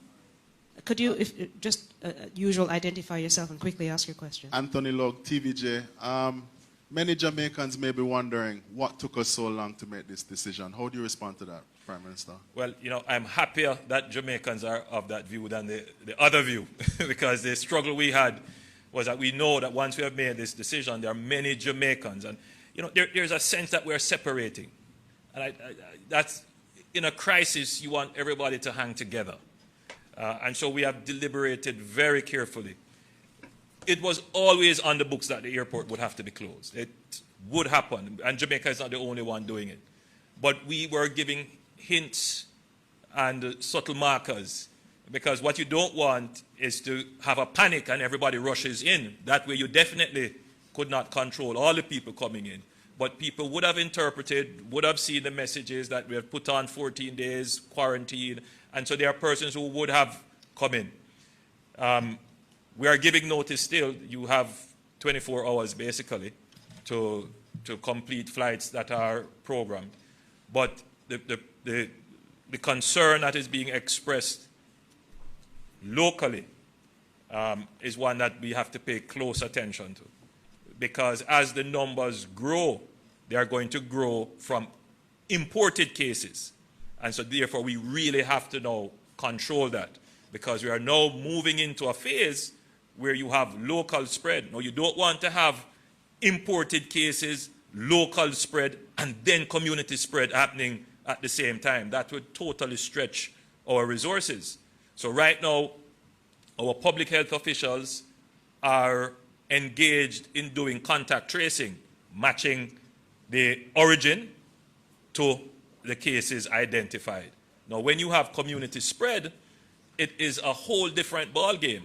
And so now is the time that we have to make that decision, and the decision has been made. I know it is going to cause great dislocation.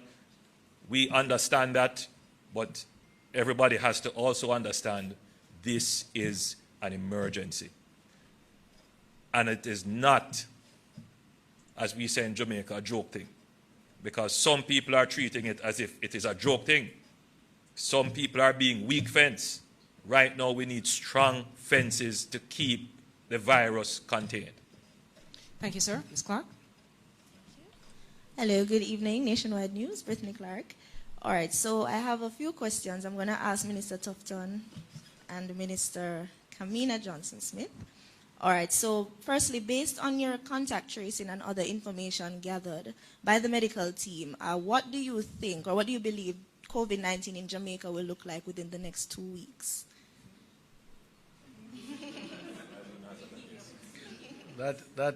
That's why we have daily press conferences. All right, thank you. And Minister Johnson-Smith, has any other person at the New York consular office tested positive for COVID-19? We haven't received the results. 4 persons have been tested, but they've been given 72 hours, and we understand that it may even take a little longer. So they've not had their results back yet, but 4 persons have been tested. Thank you, Minister. Just a few from social media as well, Prime Minister. There's a question from a member in the diaspora asking, does the closure include persons coming in from the diaspora? Yes. Let me read it, because let me read it again. With effect from 11:59 p.m. on Saturday, that is Saturday coming, March 21, 2020, and for a period of 14 days, that is for the next 14 days from the 21st, Jamaica's air and seaports will be closed to incoming passenger traffic. I think that's very clear. Outgoing passenger and cargo will be allowed. So cargo coming in, cargo going out will be allowed. Outgoing passenger definitely will be allowed. Sir, another one from social media. So I think Yes. Minister Grange, who has been getting many calls from the entertainment community, from students who are there, the term that is used is shelter in place. Stay put, stay where you are. I know it's difficult. Some people may not be able to find food and shelter, and because some of them are in schools and the schools are closed and they are being sent home. We know. In as much as we can help, that is the next phase. We will have to work out how that is done. It's a difficult time. Our prayers are with you, and we will try to see what else we can offer as assistance. Sir, as a means just to notify everyone, we'll just take a few more and then we wrap. It's a very concerned parent on social media asking, really, you spoke to those in the older age bracket. What would you say to our children who are worried at this time as well? So let me start with the older age bracket. We have not yet really spoken to them, and we have officials here from the Ministry of Health who could reinforce the risk and the threat. I think we have to be careful with our language, which could give the impression that our young children and young adults and teenagers are not at risk. The truth is that it is a new virus and we are still learning about it. And so the cautious thing to do is to take the threat very seriously for all. I would say to our students, our young people listening, that practicing the recommended personal hygiene regimen is a good place to start to ensure your own health and security and safety. So that's number one. Wash your hands regularly. Be careful how you touch surfaces. And if you touch surfaces, wash your hands. In your home, in your places of play, be careful. Sanitize where you can. If you have to cough and sneeze, we recommend that you use a tissue to cough or sneeze in. If you don't have that in place, the next best is to sneeze in the bend of your elbow. Hard for children, hard for young people to maintain social distance. This is now a new term in our vocabulary. We have to practice it on a regular basis. I would also say to our young people, this is not the end of times. It is not the end of the world. Pandemics, epidemics happen, and the truth is that as we become a more global space where everybody's flying to see grandma and coming back to meet a friend and moving all over, we literally make the world our community. And therefore, the spread of these kinds of infectious diseases will probably become a more frequent feature in our future.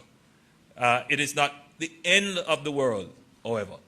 Science and technology is advancing rapidly. And therefore, I am confident that they will find either a vaccine or a treatment management regime to be able to give confidence to people that they can control this disease. But that does not relieve us of our personal, social responsibility. And these things are simple things to do, but we must have the discipline. The last thing I would say to our young people is you're going to be bombarded with information. The new term that has been coined is, along with epidemic and pandemic, you now have an infodemic, a deluge of information that are not always true. So it is important that you are able, in using social media, in watching your television, in listening to your friends talk, you must be able to identify a source that is trusted and factual. The government of Jamaica is spending a lot of time and effort in keeping regular communications with the people of Jamaica, giving regular updates so that there is a source of trusted, factual information that you can follow. All right, sir, we have two more. Mr. Henry had one, and I know Kalisha had one, so let's just take those two, and then we can wrap up. It's 12 minutes past 6 o'clock, so we'd like to do that by 6:15. Mr. Henry, real quickly.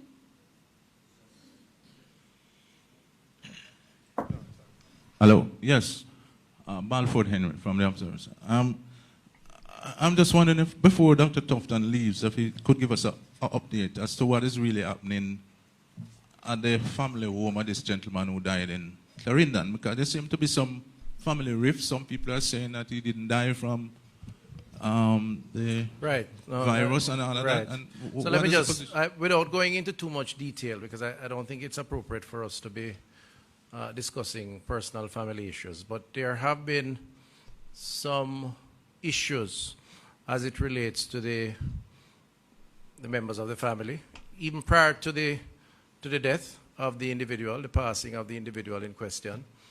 Since that time, yes, one family member has indicated that the individual who passed died from pneumonia. Now, very clearly, COVID-19 is the primary cause of death with COVID-19 is pneumonia, right? So it's fine to say he died from pneumonia. The reality is that because of the upper respiratory ailment, the capacity to breathe, the congestion of the lungs, I mean, I'm not a medical doctor, so forgive me if I don't explain it clinically, but the reality, it's fine to die from pneumonia and be positive for COVID-19. Not fine to die. Okay. One with COVID-19 is likely to be affected in a severe way with upper respiratory ailment. And pneumonia is a consequence of that. And the older you are, the more vulnerable you are. And in this case, he is correct. What he's not correct in saying is that it is not COVID-19. Okay? So, what?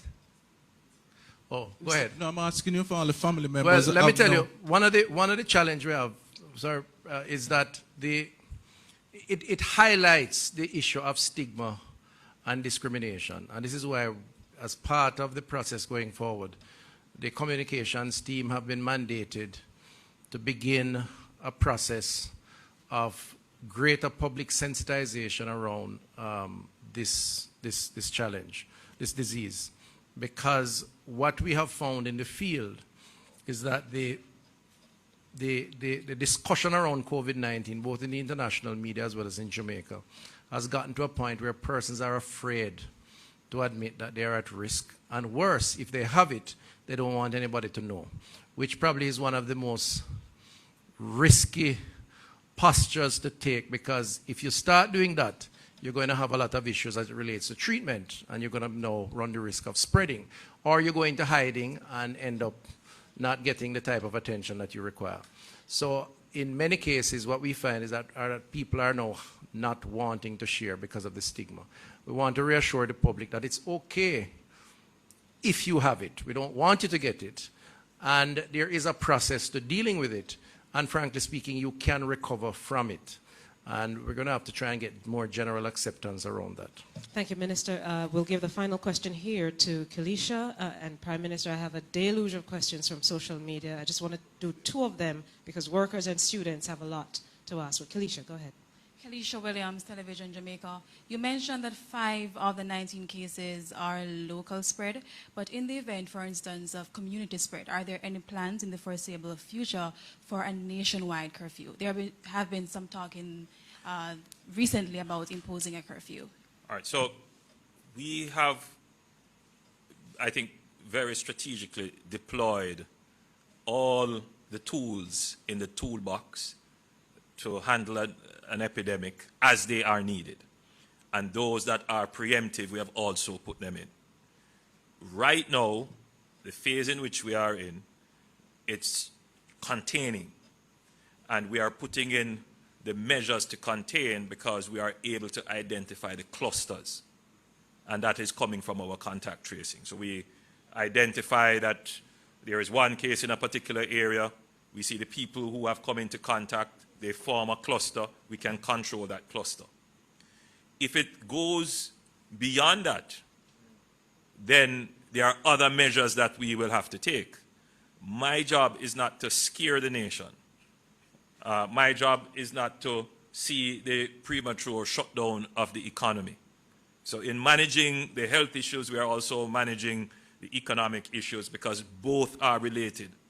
You wouldn't want to put people under quarantine or shut down and then, you know, the production stops, people can't get food, and then you have another form of crisis on your hand. You will have seen a video circulating of even in this very small instance of a quarantine, you know, people are raising issues because not everyone is going to view the measures as being necessary and reasonable. There are always persons who have differing opinions. You know, just today, I got a call from someone in a banking institution where someone came in, apparently from a Jamaican coming back from overseas. They were asked to sanitize their hands, and they objected. That's just how it is. There are people who are going to take a different view, believing that we are overreacting, not understanding. Not everyone has yet got the message of the seriousness. So we are doing it in a way that we're trying to bring everybody along with us. We're hoping that we don't have to use enforcement measures, but it is becoming clearer and clearer to me every day that we will have to use enforcement measures because there are persons whose behavior is putting the nation's good at risk. And that is crystal clear to me. So I've asked the Attorney General and the Minister of Justice to look at the various fines applicable to breaches of the laws that we are now implementing for the securing of public health. Some of those fines are outdated. So on Tuesday, we hope to come to Parliament with adjusted fines and penalties and have them put in place because we are not going to allow any one individual to put the nation's health at risk. Thank you, sir. Just a few from social media and as students especially wanting to find out if there will be an extension of the stay-at-home that was announced last week. Yes, as I had promised, that we will give an update 5 days from the date of promulgation. So I believe that 5 day would be on Monday.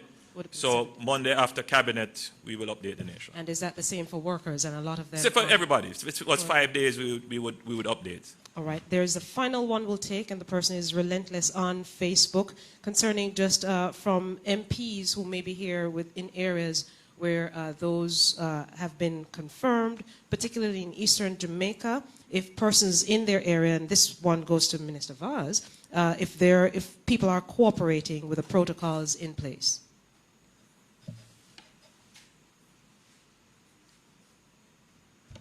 I was very heartened today to see and hear from the police that all bars in Port Antonio were fully closed, and that if you needed to get a cue of white rum, you'd have to go to the supermarket.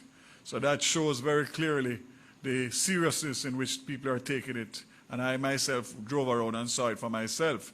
I think the regional team, as a result of the case that has been identified, is there doing their investigation, so I wouldn't want to preempt, but just to say that just like the rest of Jamaica, I think more and more every day the populace is realizing how serious this is and responding to it in a responsible way. So that's as far as I can say, but I'm definitely very, very heartened in relation to what I'm seeing on the ground. Thank you, Minister. Thank you, Prime Minister. As a caveat, for those who have questions, Minister Tufton will have his digital town hall. Final one, though, from members of the diplomatic community, sir, who have also been asking questions on social media. What about us? Is the travel restrictions in place for diplomats, ministers? Outgoing flights, outgoing passengers, people who are seeking to repatriate to their homelands, diplomats included. And you know, we are aware that some embassies and consulates have started to, and which is expected. You know, it's a very trying time for the world. Very trying time for the world. But if we take the measures, we will get through this, and we will be even stronger as a nation for it.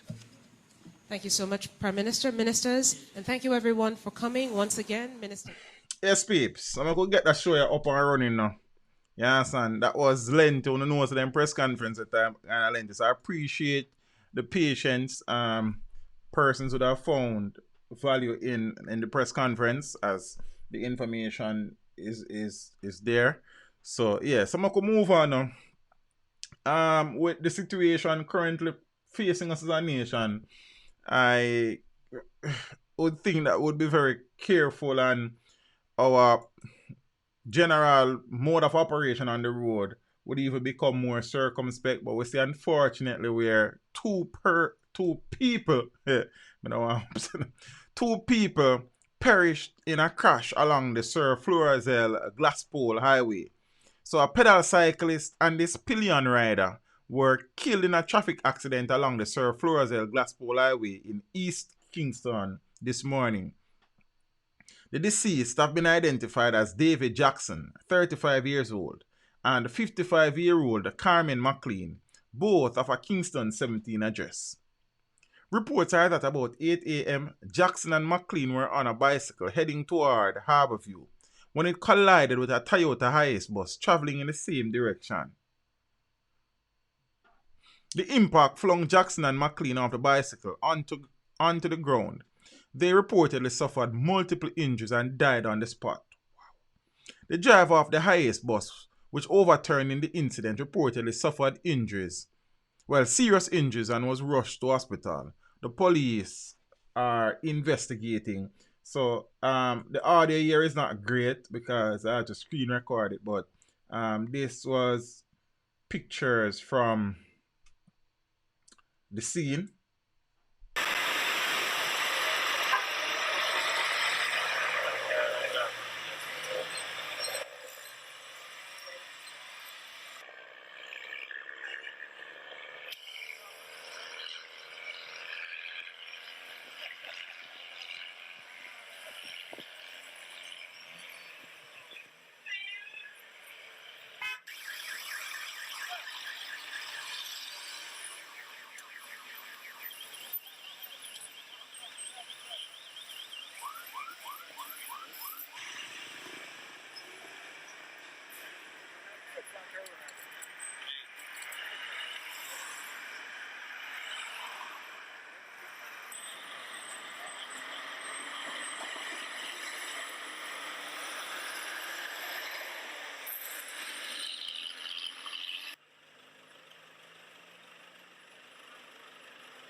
Yeah, peeps. Sad situation.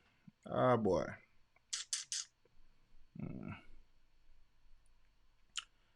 Now, the police earlier this week had a press conference where they released information in relation to two persons of interest in very high-profile cases currently on the books of the Jamaica Constabulary Force. So, the first one, I did an individual video for that, where the disappearance of visually impaired University of the West Indies student, 22-year-old Jasmine Dean, is still being investigated. The police said that they have CCTV footage that is revealing some things. They also released a picture of a man who they said could assist their investigations. So this is said man on screen. His name has not been released, so for the time being, I'll call him Ugly Man. You understand? Ugly Man, however, is now in police custody. Person of interest held in Jasmine Dean disappearance.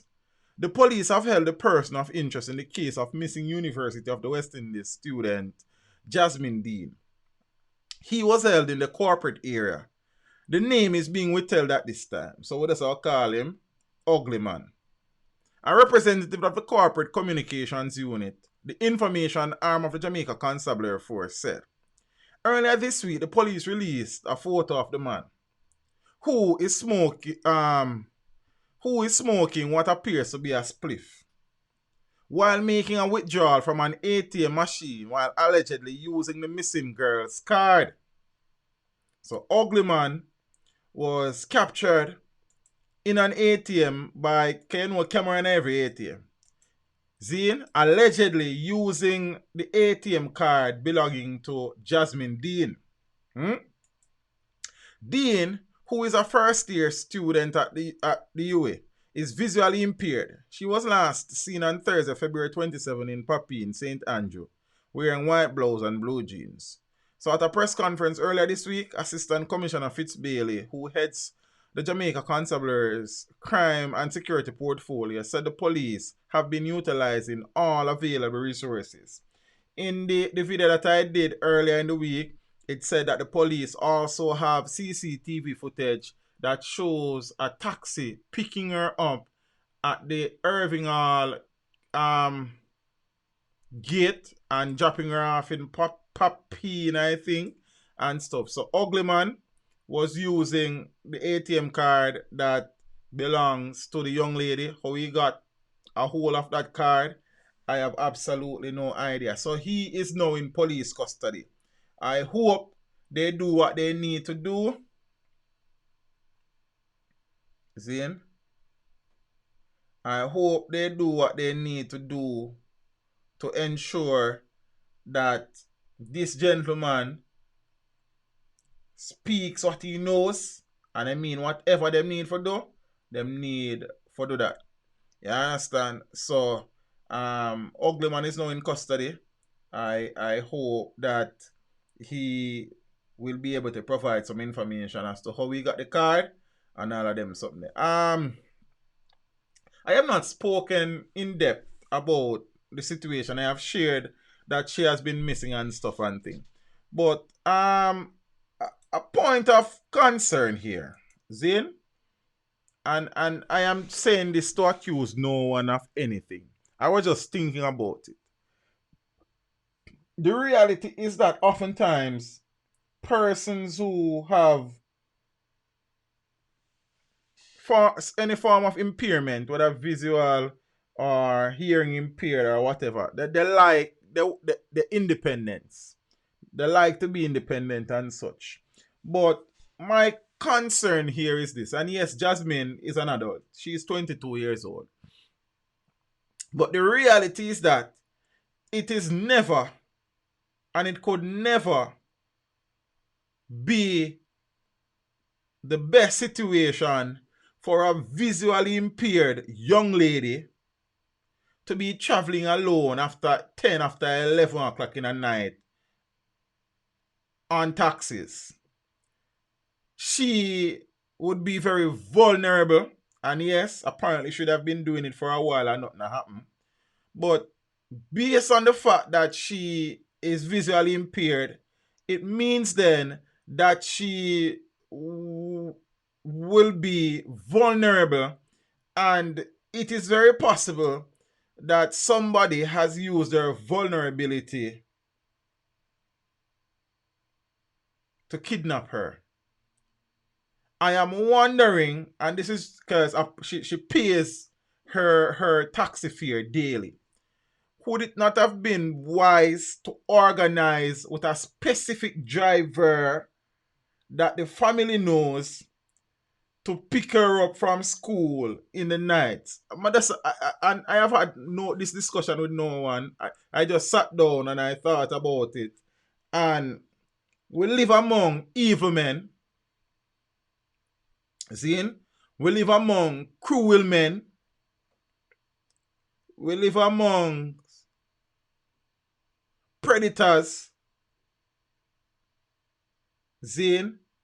And the reality is that even though she is 22 and she is possibly very independent, if she's leaving school at 9, 10 o'clock, 11 o'clock at nights, well, not 11 o'clock, but traveling at 11 to get home at nights, would it have been, in retrospect, a wise move to have created a situation where there was a designated driver who picks her up, especially at nights?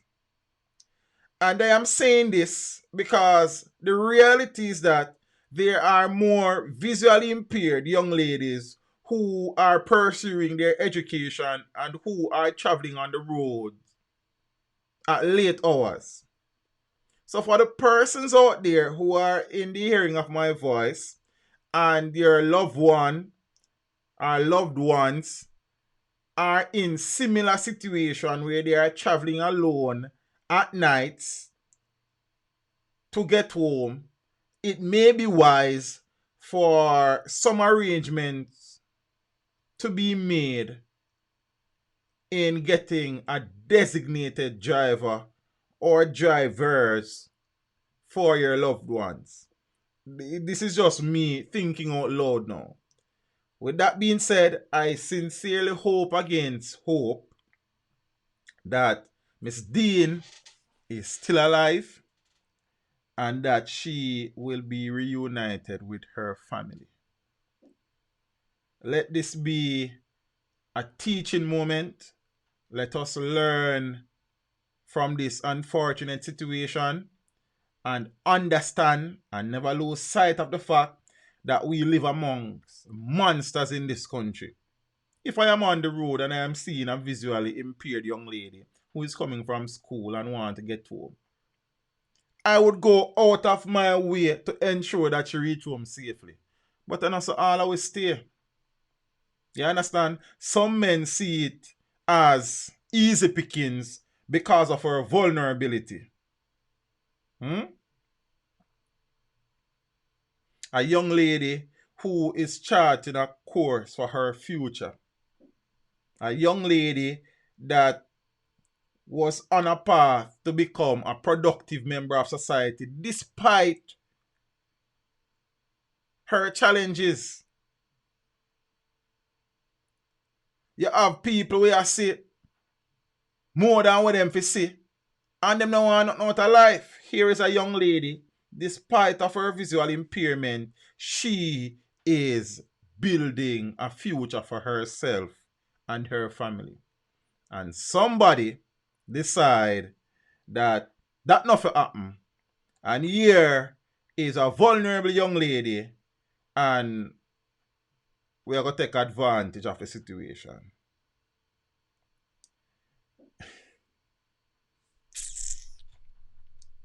Why am I tell a star? I live in a country where I don't know. God knows I don't know. See? I don't know. So we're hoping against hope, peeps. See? And so let's see what Uglyman has to say to the police. Another high-profile case is where police released a picture of a young lady who they said could assist them with the investigation into the murder of the president of the New Kingston Citizens Association, businessman Roger Chang. The young lady who the police wanted is now in police custody. Person of interest in Roger Chang murder investigation is in custody. So a woman identified as a person of interest in the murder of businessman Roger Chang has turned herself over to the police.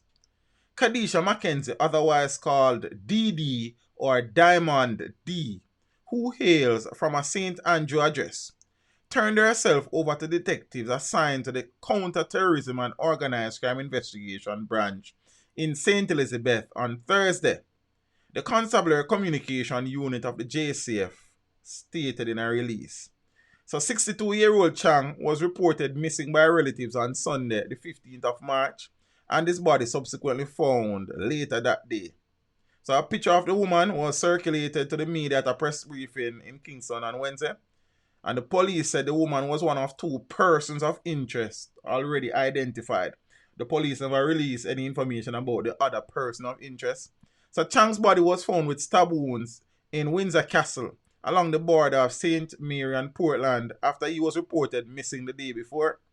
He is the father of Jamaica race car driver Natasha Chang and them something. See, and as I said, he is the president, or at the time of his death, was the president of the New Kingston Citizens Association. That is a gentleman there. Zane, so well, I see how it go. Zane, $2.8 million worth of ganja found on vessel near St. Anne. 3 arrested. So 2 Bahamians and a Jamaican were arrested by the Marine Police after they seized 700 pounds of ganja and a 22-foot vessel in an operation off the coast of Discovery Bay, St. Anne on Friday. The identities of the men are being withheld pending further investigations. So reports are that a team from the Marine Police observed a vessel in the waters near Discovery Bay. The police signaled for the vessel to be stopped, but the captain did not comply and a chase ensued. The 20-foot engine boat was subsequently intercepted and searched, and 150 parcels of ganja were found and seized. The drug, which weighed approximately 700 pounds, has an estimated street value of $2.8 million. The 3 persons on board the vessel were subsequently arrested. I hope the police would have practiced proper protocols in terms of the corona situation, knowing that these men are not even Jamaicans. 2 of them. So 2.8 fine, seizure in St. Anne, 2.8 seizure in Kingston. See? $2.8 million ganja find in false container compartment at the wharf in Kingston. So over 700 pounds of compressed ganja valued approximately $2.8 million was seized during an operation at a wharf in Kingston on Tuesday, the 17th of March.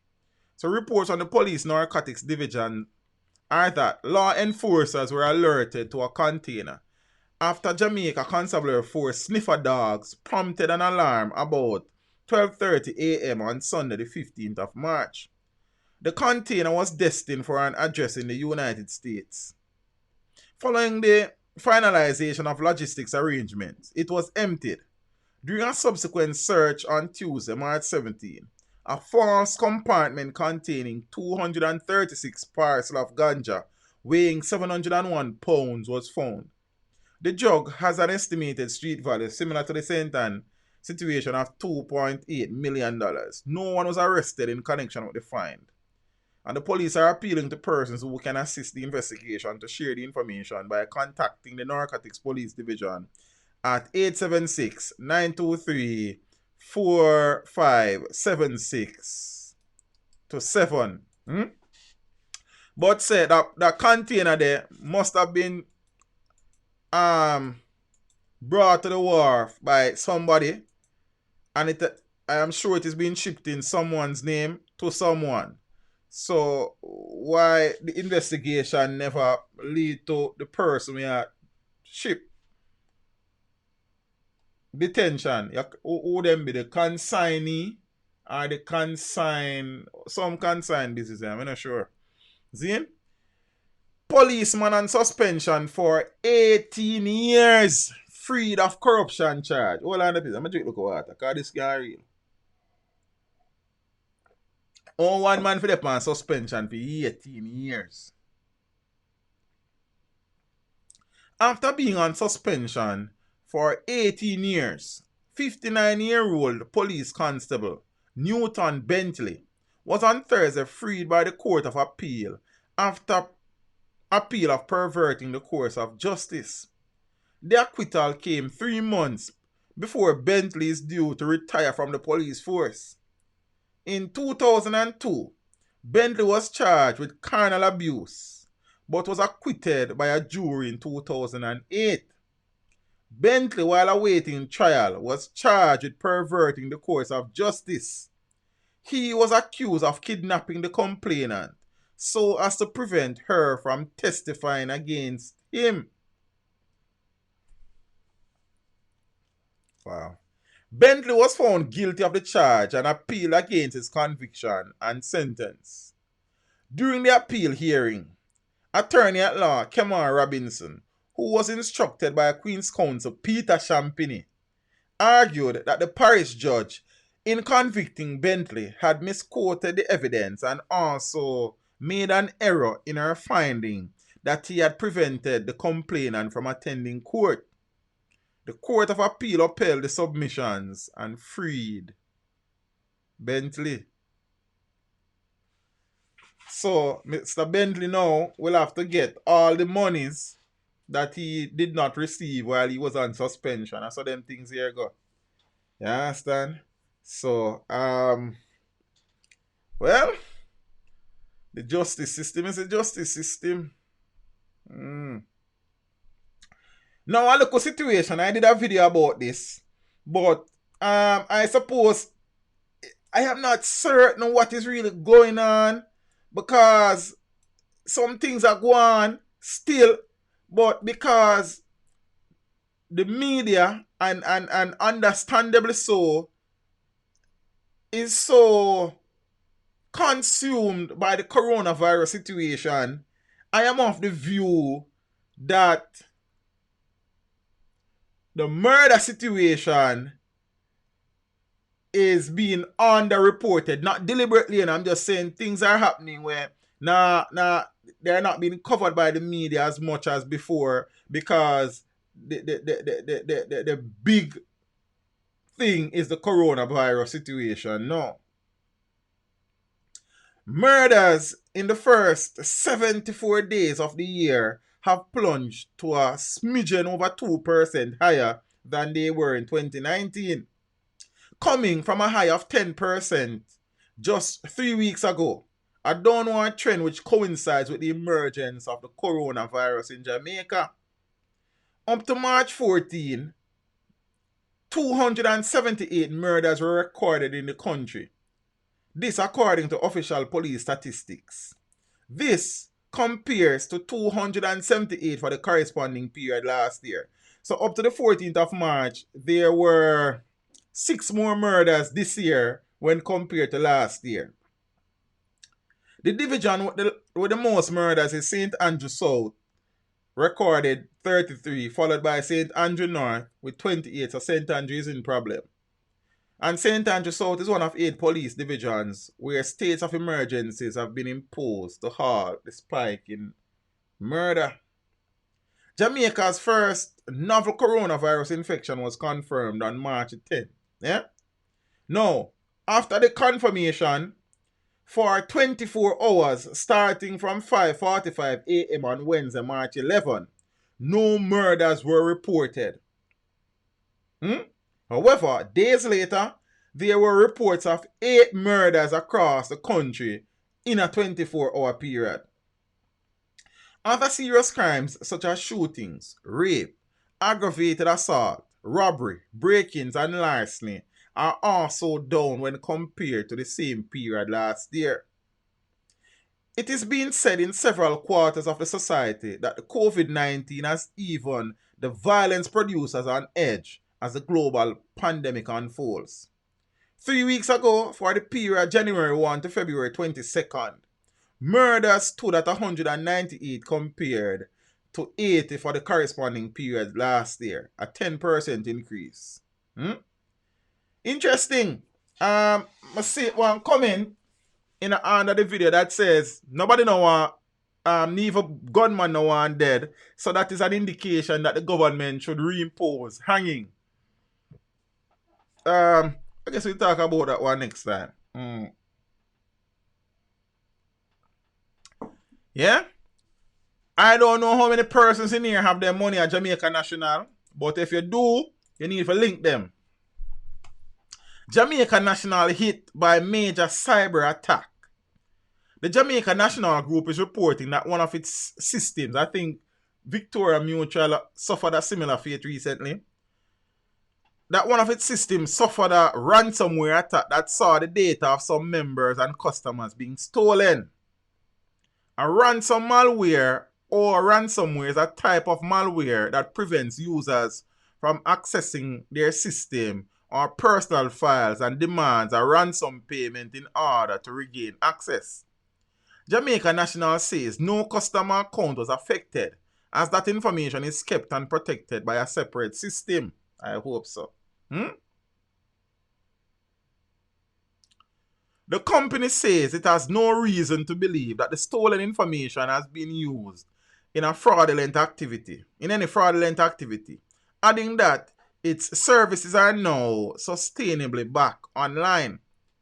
Jamaica National says the attack happened on the morning of Saturday, March 14, and that its information technology and cybersecurity team immediately acted to contain the effects of the malware and sought to identify the source of the sophisticated attack.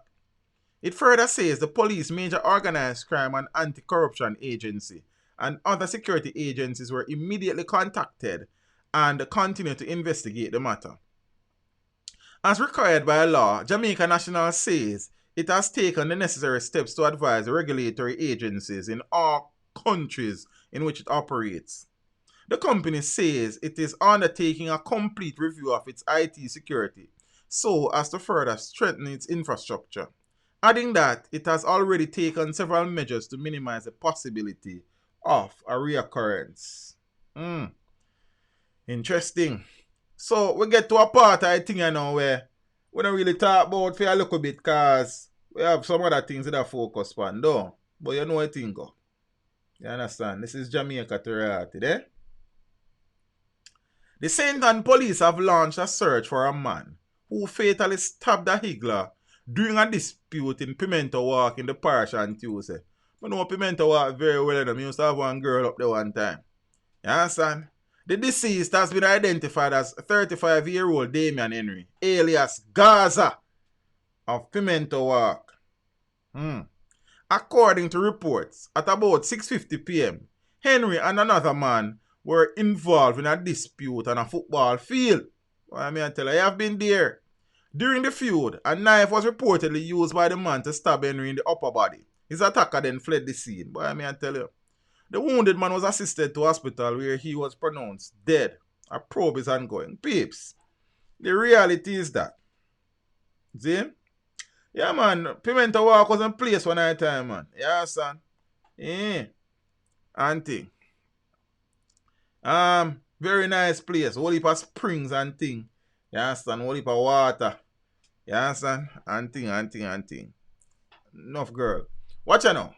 One place around the name Spring Peace was my place. But that's not important now. I have played football for most of my life. Yeah? And I have had feuds on the football field many a times. See? And on a football field, if a local feud come up and it reach a certain level, man, fist it out. You understand what I say? That's what I think. I saw me know I think, you know. When me and you to play ball, because when a football, you go tackle a man and him feel like you tackle him bad. You understand what I say? A man probably joke you in your ear and you want war, a man lick you in your feet. Things happen on a football field, like I can tell you that. You understand? But back in my days, when I was a young man, a fist we used to fist out that. Zine? You boss a boy lace. You understand? But say no, DV ball thing not safe. Because if a man's inclination now is him have a thing on the ball field, and him go draw a knife and stab you, then might as well play ball. Zine? Punch it out and the bad man win the punch out and ball game continue. If you don't want to play, you go sit down and ball. You understand? Why me I tell you fire? It thinks that away, brother. Now this man, I run up and down and one man dead. Over a ball game family. You feel what I say? Over a ball game. So two family a ball over a ball game. Damian White, big up yourself and brother. I appreciate that something, you know. Zane, somebody has said the killer is from Portland. Okay, so Ninja have some info. You see me? Boy, I mean I tell you still. But I get it. Every man head can't just answer. Boy, I mean I tell you, brother. Farmer killed. 2 others injured in St. Elizabeth shooting. So the bread basket is fast becoming the blood basket. You know see what I go on? I say that again. The bread basket of Jamaica is very quickly becoming the blood basket of Jamaica. Almost every stream come on for an extra class, you hear somebody dead down at St. Elizabeth. I'm like St. Elizabeth, you know. I'm telling you say something about Santa Cruz, I like. You understand what I say? More than leave that place there. You see? But then, you know why is that now? Because every day you hear somebody dead down at St.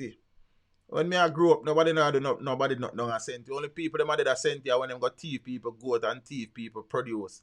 And farmer chop them up. They don't know what go on, you know. You understand? And thing. Police investigators in St. Elizabeth are yet to make a breakthrough into Monday night's shooting which left a farmer dead and 2 other persons. I know some people are going to say it's not persons, it's people. It's not me write the article, but that's I read what I did it. In the Rose Hall. In Rose Hall in the parish. The deceased has been identified as 32-year-old Dervin Powell of Rose Hall. Police reports are that sometime after 9 p.m., Powell and the man left a bar in the community and went to a nearby house, where they were pounced upon by armed men who opened fire. The woman who operated the bar was also shot by the men who later fled from the scene. The 3 injured persons were assisted to hospital, where Powell was pronounced dead. The 2 other injured persons were treated for their injuries. A probe is ongoing into the incident.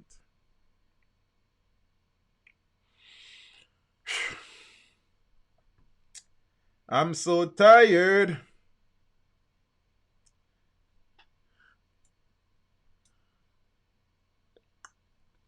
Man shot dead while resisting armed robbers in Ocherius. The police have launched a manhunt for a gunman who shot and killed a man along the Milford Road in Ocherius. Let me place that. You understand? St. Anne and Saturday morning. The deceased has been identified as 57-year-old Paul Thomas, a sale representative of Milford Road in Ocherius. So reports are that about 3:15 a.m., Thomas was among a group of friends walking home with their electronics and other devices following a social event in the area. While walking along the roadway, they were pounced upon by 2 armed men who demanded their electronic devices. Thomas allegedly refused to hand over his device and was shot in the chest. One of his friends managed to raise an alarm and residents came to assist them. The gunmen, however, escaped in a waiting motor car.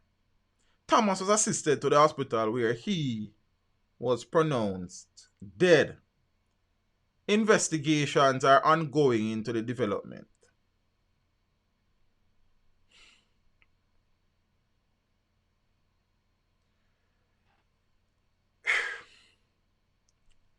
Man killed by mob after robbing woman. This is still a developing story, so I don't know.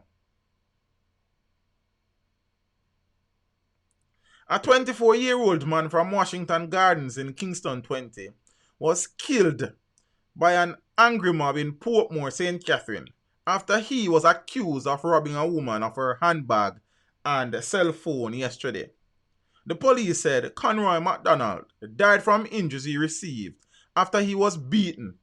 The Portmore CIB is investigating.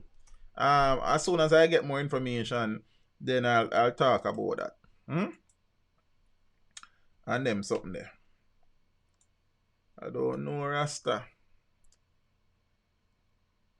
Cop shot in Tivoli Gardens. 2 in 2 days in the corporate area. A policeman has been admitted to hospital after he was shot during a confrontation with gunmen in Tivoli Gardens, West Kingston on Sunday. Reports are that about 12:49 a.m., a team of law enforcers were on patrol in the Jackets Place section of Tivoli Gardens when they were attacked by armed men. At the end of the shooting, the policeman was found suffering from gunshot wounds. He has since been hospitalized. The cop is the second to be shot and injured in the corporate area within the last 48 hours. On Saturday, another policeman was shot and injured by gunmen at a funeral on Waltham Park Road in Kingston. Well, in St. Andrew.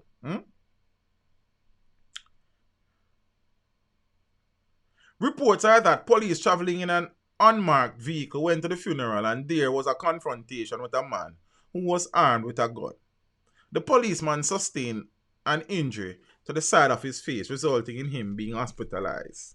And the police are investigating both incidents. Guidance counselor killed. Others injured in Trelawney gun attack.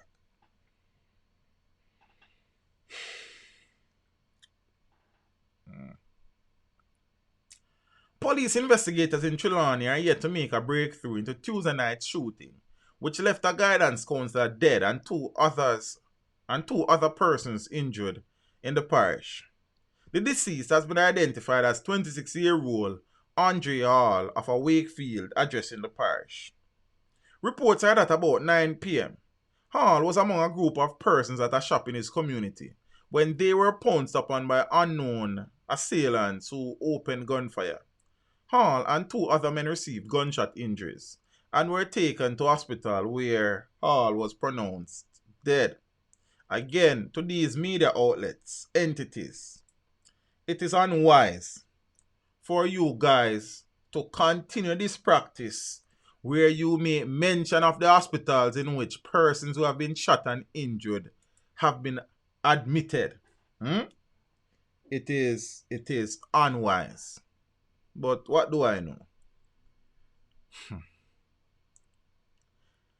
He was the guidance counselor at St. Catherine Hall. Well, not St. Catherine. He was the guidance counselor at the Catherine Hall Primary School in Montego Bay, St. James.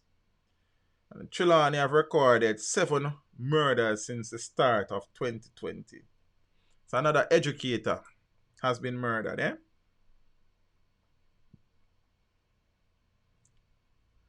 Man shot dead by a licensed firearm holder during reported robbery. Finally, some good news. Police have appealed for help identifying a man who was shot and killed by a licensed firearm holder following a robbery on Sunrise Drive in Kingston 19. The deceased is of brown complexion, slim build, and is about 165 centimeters or 5 feet 5 inches tall, and was clad in a grey long sleeve sweater and a pair of black sweatpants. Reports from the Constant Spring police are that about 8:30 a.m. on Sunday, March 15, 4 men, one armed with a firearm, entered a premises and robbed the occupants of personal items valued at over $1 million. An alarm was raised and security officers responded. In a bid to escape, the gunmen opened fire at them and jumped onto another premises, where they were challenged by a licensed firearm holder. After the shooting subsided, one of the robbers was found lying on the roadway with gunshot wounds to his upper body. The others managed to escape. It's a pity. The police were summoned and he was taken to hospital where he was pronounced dead. The crime scene was processed and some of the stolen items recovered. Lawmen are appealing to anyone with information that can assist them in their investigations to contact the Constant Spring Police at 876-924-1421, Crime Stop at 311, the Police 119 emergency number, or the nearest police station. Security guard. A stream I got done about 12 o'clock. I just tell you for right now still. I only can't say me have no open now. It's a warning. Security guard in custody after bizarre incident in Montego Bay. Can I drink some H2O, yeah?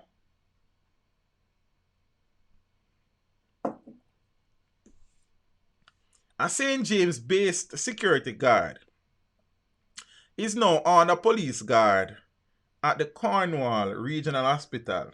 Again, the newspaper published it. After being forcibly subdued and disarmed during an altercation with the police in Montego Bay, according to police reports, officers from the St. James Motorized Patrol Unit responded to a distress call at the St. James Office of the Passport, Immigration and Citizenship Agency, PICA, in Overton Plaza after reports emerged that the security guard, who had been working there for over a year, began behaving erratically, hurling abuse and destroying property. The guard, who is employed to a private security company, reportedly then made his way to a pharmacy where he consumed unprescribed medication, according to the police. Support was provided by the St. James Quick Response Team and an operation support team. When the police arrived on the scene, the man reportedly threatened the team and later barricaded himself in a small room inside the pharmacy. The police, after approximately 15 minutes of negotiating with the guard, gained entry to the room, subdued and disarmed him without firing a single shot. Big up to the police then. His licensed Glock pistol was seized by the police during the process. Based on preliminary investigations, the man was taken to hospital for immediate treatment and mental health examination. I am happy that he did not use his weapon. Alright, peeps. So last night, I shared with you a very disturbing story where a man was allegedly beaten on a bus because he was sneezing.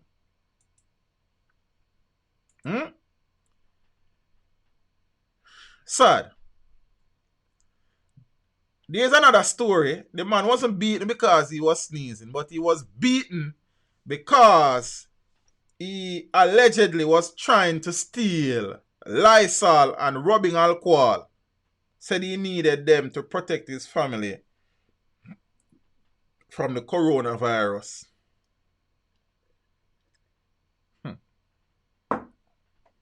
So him get dust. A Westmoreland man was beaten by angry members of a household after he broke into their house in the Froome community and stole 2 bottles of rubbing alcohol and a can of Lysol spray.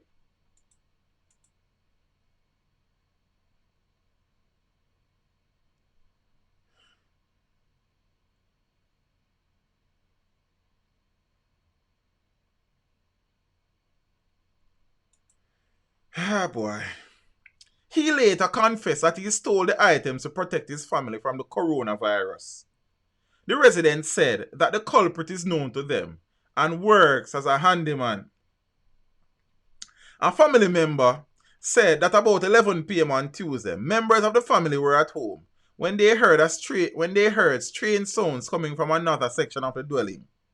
She said that a male relative went to investigate, and he immediately informed the others that he saw a man climbing through their window. The woman said that her father and 2 brothers armed themselves with machetes and quietly surrounded the window through which the robber gained access. Oh, boy, I tell you. They waited for about 30 minutes, and as he was trying to escape, he was cornered by the 3 men who slapped him several times with machetes. I'm glad them not chop him still. The woman indicated that only reason why the robber is still alive today is because they all recognize his voice. And one thing make me not chop off the boy head. Yo, I have that bad things make joke about time, you know. God do. And one thing make me not chop off the boy head is because when him holler out, I kind of recognize the voice. One of the men said. When me realize, say me can't go get for chop the boy, me have to start beat him with the machete without mercy. And what grieve me is that my daughter fast asleep in the room. And you wait 30 minutes for him. He added, and me same family them have to beg for him. Because we make up my mind say anything and anything. Because the boy too thief. When we search the bag, the boy thief my 2 bottles of rubbing alcohol and Lysol spray. And a lit up on a silver. You know Lysol hard to come by these times, family. Right now if you get a bottle of Lysol for buy, somebody in your family have a uncle or a Oberman like Robert Montague. You understand me? I say? The woman who spoke to the paper said that after she begged her brothers and father not to kill the robber, he thanked her and told her that he was only stealing the items because he wanted to protect his family from the coronavirus and did not have the money to purchase the items. She also said that he apologized. What a polite robber. Yeah.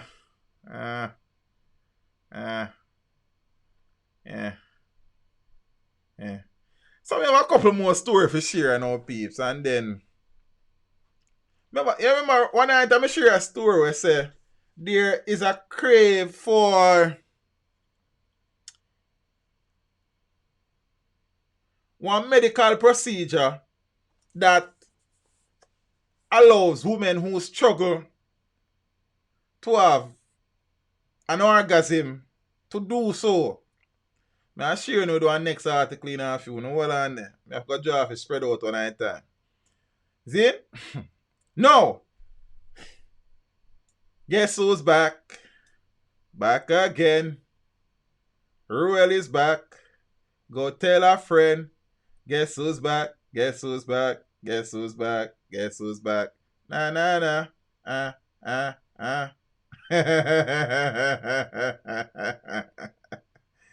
Yo, Mrs. Smarty earlier said, Ruel are going to use the virus as in defense in our next court hearing. You understand? I don't know how I forgot to put Ruel on the thumbnail, make people cuss early. Appeal court to rule in April and read and pin up judicial review request. Very polite, Robert. Eh? The Court of Appeal is to rule on the 3rd of April whether to grant former Education Minister Ruel Reid and President of the Caribbean Maritime University, Professor Fritz Pinnock, leave to appeal a ruling by the Supreme Court earlier this month. The full court of the Supreme Court on Monday, the 2nd of March, had denied an application to grant leave for a review of the criminal charges against both men. The full court panel comprising Justice David Batts, Chester Stamp, and Stephen Jackson Hazley also refused an application by the men's attorney Hugh Wildman to appeal its decision. In addition to presenting arguments to support the Supreme Court's decision to be overturned by the appeal court on Thursday, attorneys for the accused men applied for a stay of the criminal case against them in the Kingston and St. Andrew Parish Court. The case against them and their co-defendants is to be mentioned on the 8th of April. At the end of submissions by the accused men's attorneys, the Court of Appeal reserved judgment for its decision until the 3rd of April. During the Supreme Court hearing of the matter in February this year, Wildman had presented arguments which challenged the corruption charges laid against his clients.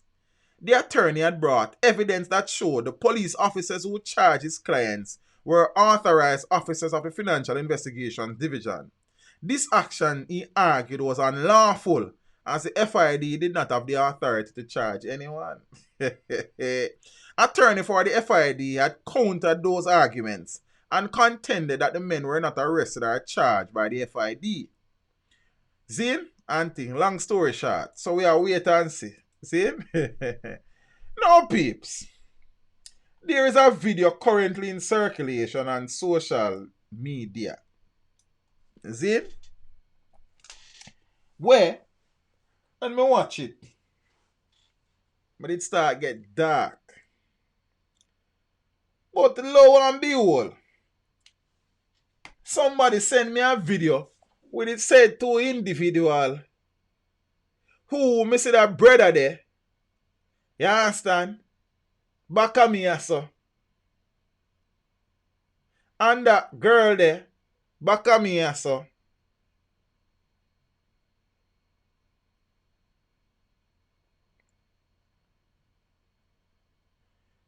A kiss and a makeup. After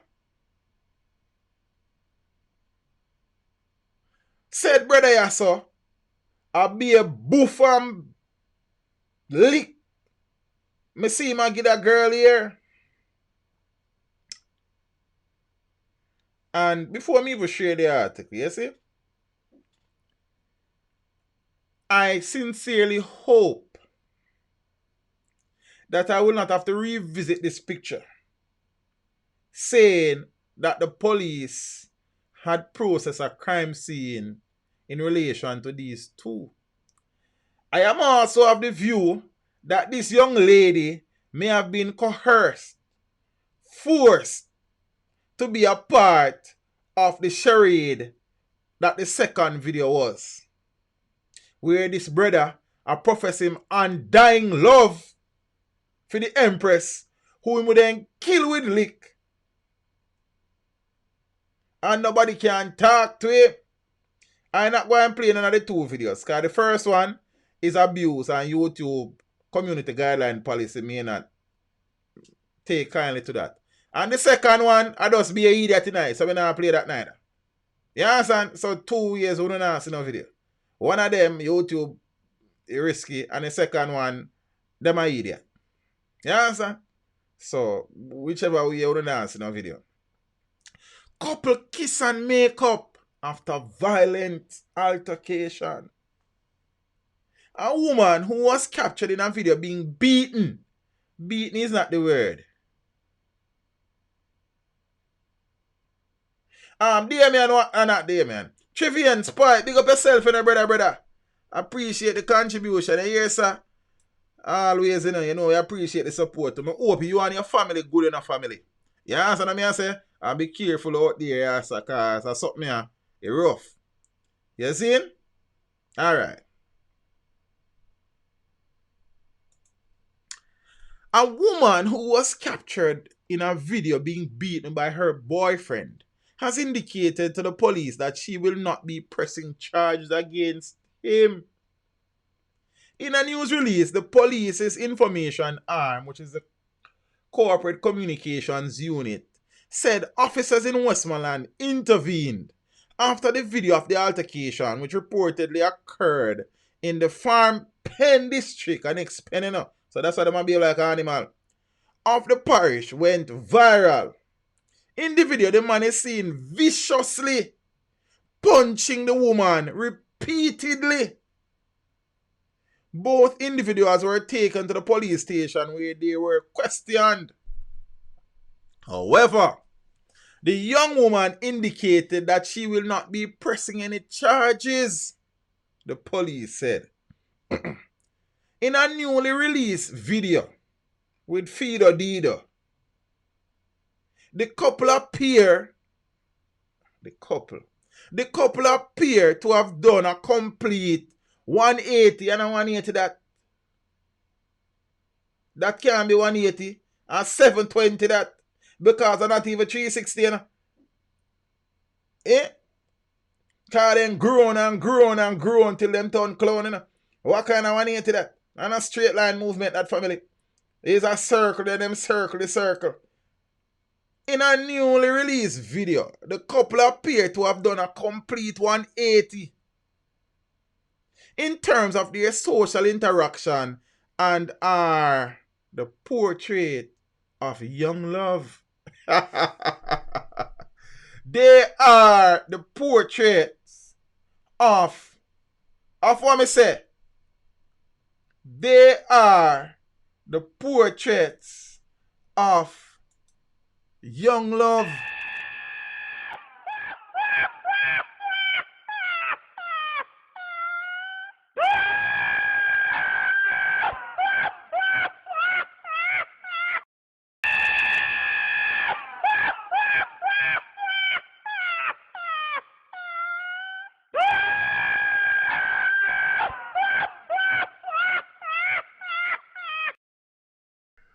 Me have to drive it spread out.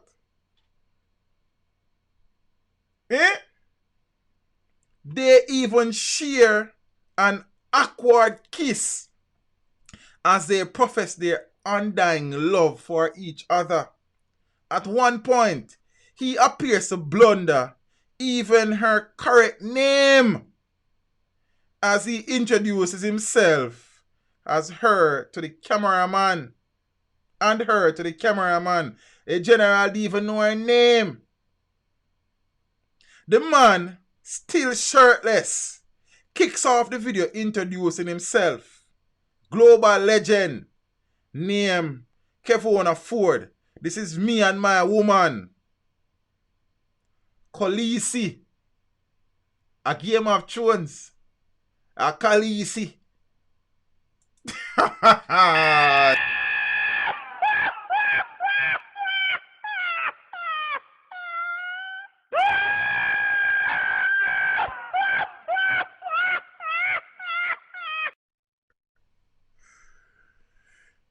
She interjects. Colleen Smith. Smith, he continued. Me and she live together, as you can see. And they paused for a kiss. We love each other deeply. And the little video that go viral. Also, I love him same way too. She interjects again. The man then apologizes to people who saw the first video. Even though the couple appeared to have smoothed over their domestic issues, police said the Restorative Justice Unit for the parish, as well as the conflict resolution personnel, were asked to intervene. I am wondering, teacher, where you get that from? Spread out of my party, man. So from time to time, spread out past stream, you know what I mean? Yeah, man. Watch out now. Watch out now. See it? My concern. I am most concerned. The amount of lick what the girl they get in that video, they may not get so much lick when me a boy and a beach me used to get when me a grow up. Me say, the amount of lick what she get, me not get so much lick all the years when me a get problem a boy.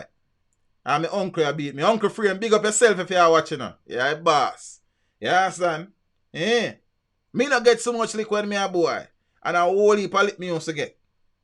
Especially if you play Dalios. You understand? And when Dalios a play me a father, then you know say if you have father, you have mother, and then it's a countless lick me get for them sitting there. See? And she get more lick than the lick that when me used to get. Yeah? In our breasts, in our belly, grab throat, grab here, and you are come tell me, say you love she undyingly. Eh? Now, could this be a situation where this young lady is so fearful that she is just rolling with the punches, pun intended? You know, make me bad sometime, you know. Eh? Was she forced to be a part of this farce? Eh?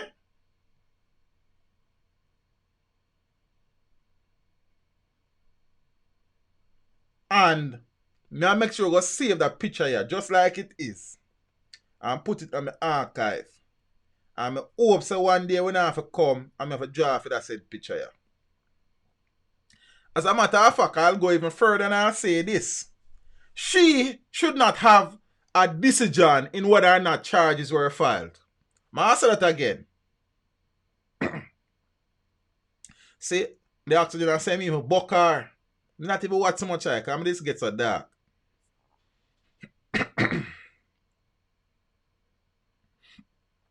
She should not have a say in whether this brother was charged. That is my charge. But she continued to roll with the punches, and we'll see how it goes. I wish them all the best. You understand? I wish them all the best. Where's me for wish them? Then is that me wish them? No, peace. Me wrap up the stream on a local level. You know, because more time we come from week, it's story the heavy ass. And it corona thing a stress we. You understand? A test we. See? And thing and more time we come here we talk about someone about murder, this and murder that. and them something there. Every now and then, we have to find a little thing where we have to share a little laughter. See? But before we do that, I'm going to a little sneak preview of the interview for Sunday. Now, this was the interview settings before the interview start and for the first half of the interview, pre.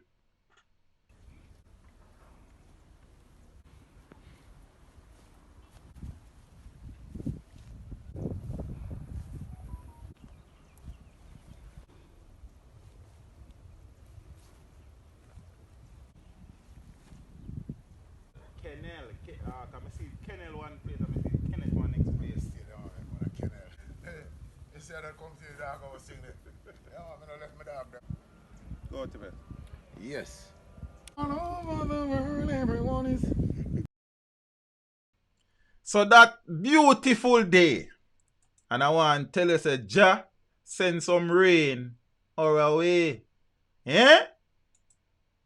Was there any time along the journey where you felt that you need to step away from the consciousness and the reality because it probably not work?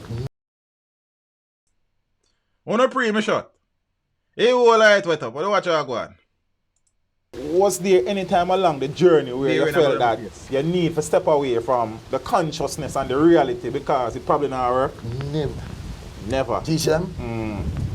Oh gosh, never. I want to tell you, so there was time when producer tell me to step away from the consciousness. I'm crazy, I'm mad, I want to get crazy, I'm mad because that is not me. When I'm tell me, say I rather stop singing. Yes. More than forget the other songs, you know. People, right now, I'm clothes still wet. Yeah, sir? Me drowned about 2 times. You see? A good thing I could have swim. Yep, yo. I don't wait until the interview comes on there. No look out for Admiral Tibet, big up yourself. So, I just have to know and go and read that. See? Watch out now, peeps. Man, I sweat. Brother, I be a rain, I beat me. Man, I talk about me a sweat star. Yo. So, brother, so I'm rain wet me the night there. Boy, I tell you. I'm surprised that every single piece of equipment still at work. See? To all the fools in the background and behave, you know, a regular she get beaten. It's true. I see somebody say sitting about teach and TV station sitting there so not too flag. See? Teach have your own television station. No, you know. You know, so we kind of work hard and have a local vision and a local mission and we buy a few pieces of equipment from time to time and the thing will grow. You understand what I say? Yeah, man. So we talk about that in a few. Watch you now. I want to listen what I go on. I mean, I want to take this a joke, you know. Strong demand for penis enlargement surgeries.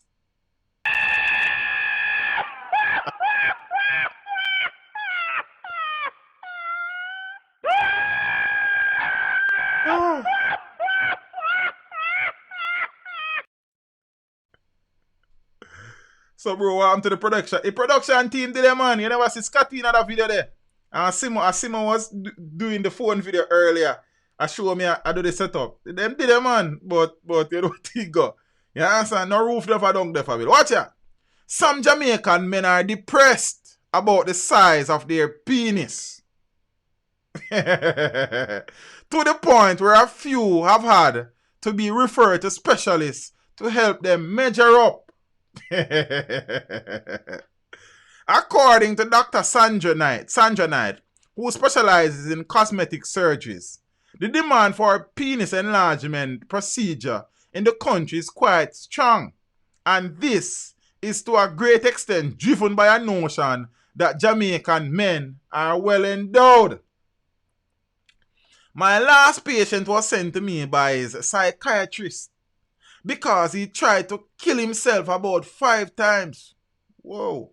See, that's a laughing matter. Giant box spread out there. And I have had several others who were recommended by mental health providers. Bombard star.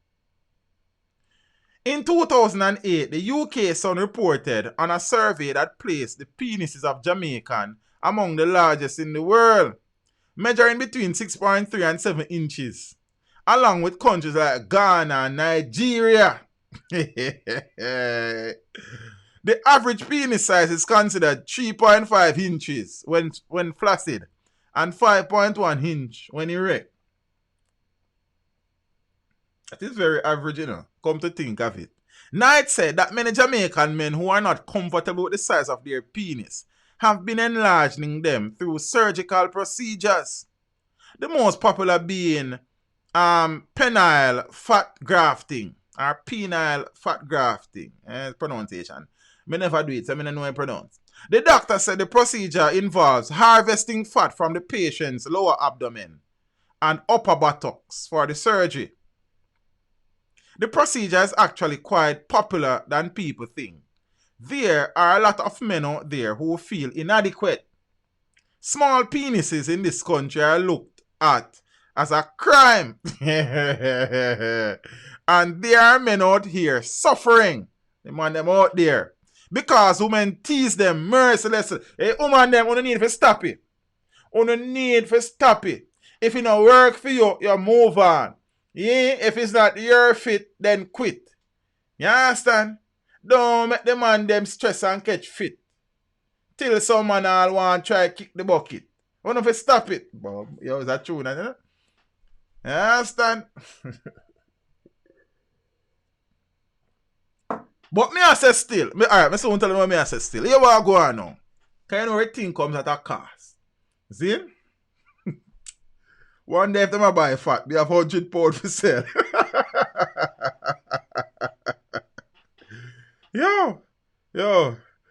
As the way I say out there, say me gungo root. Why? What you know? Alright. The procedure comes, pun intended, with a hefty US $2,800, approximately 379,000 Jamaican dollars price tag. But Knight said that patient thinks the money is well spent. People enlarge their penises due to their demands. I have had males who said they were going into the porn industry and they wanted a thick penis. There were also 2 grooms who got it done for their wedding nights.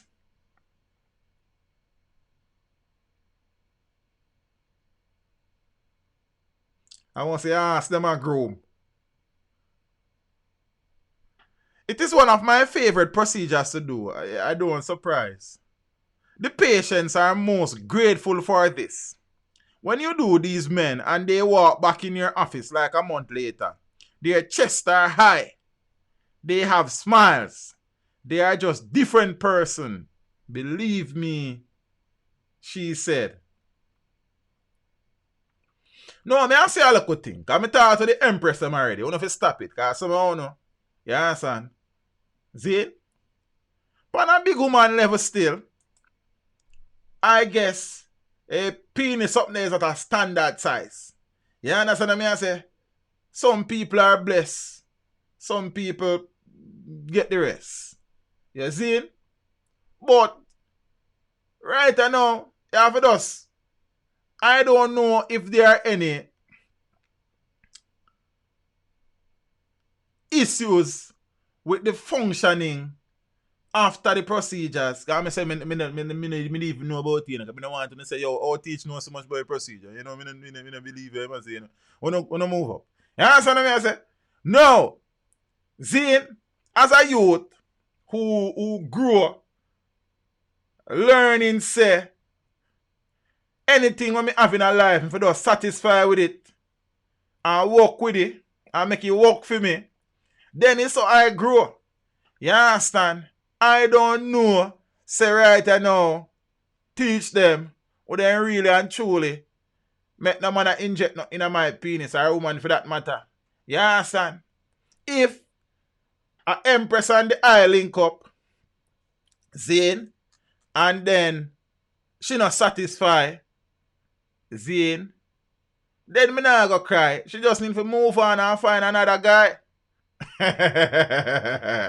But say, on a different level, Zane, you have to take your Anton fashion. You understand what I say? And sometimes you have to just find a way to make the thing work. Everybody must work. Work harder. Yeah, that's what I say. So, I don't really know about some man still, but I say still, from them time till now, you understand? We just work it how we get. And we not fret. You understand? Everything opposite. But big up to the ones them out there who feel say them need to take on a local journey there. You understand? Big up on yourself. See? And thing. Cause say I wonder if them improve them blood count because that's something that work without your blood working, you know. You understand? So you can't really use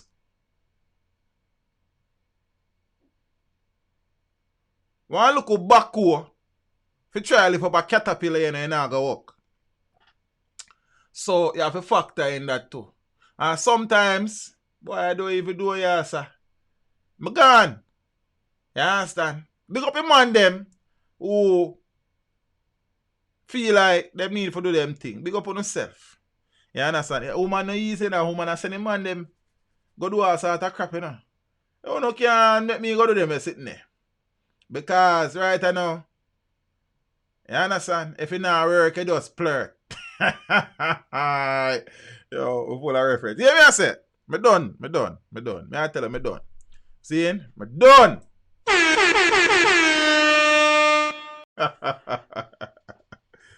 Omari, what you mean by it, brother? Me's a young youth, you know, sir. Don't make me grey hair fool you, know, sir. You understand? What you mean, sir? No, sir. You understand? We face the reality. You understand? That is the only thing we face. And we face life. You understand what I say? Yeah, that's, sir. No, maybe I'll drink the water. You understand what I say? And them sitting there. Can I cause mama with 3 inch ago? Now you said place for 6 go. And 7 and 8 and 9. What you mean? Eh? You have a different place for different size? Eh? Yo, it's all about the ego, vanity, vexation of spirit. Still we rise. That bad. Yo, can I move up with the teely? Yeah, man, I know what them things sweet to know. Think on easy. Eh? Say, Booba front end. I say, Booba front end lifter was false advertisement all this time. But I don't think the issue is the lifting arm, you know, Christopher, just the size. You understand? And thing, and them I say, them don't grow and the size and materialize. You understand? And it too small enough for them eyes. So them start chastise. But then them go do some things when I wise. You understand what I say? And all I become merchandise. yo, me go sleep. Me soon up.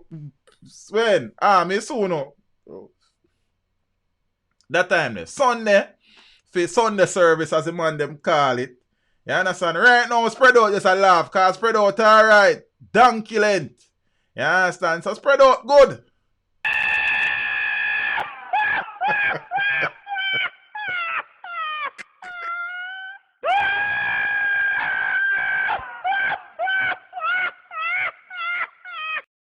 I don't know why I spread out a laugh after man them.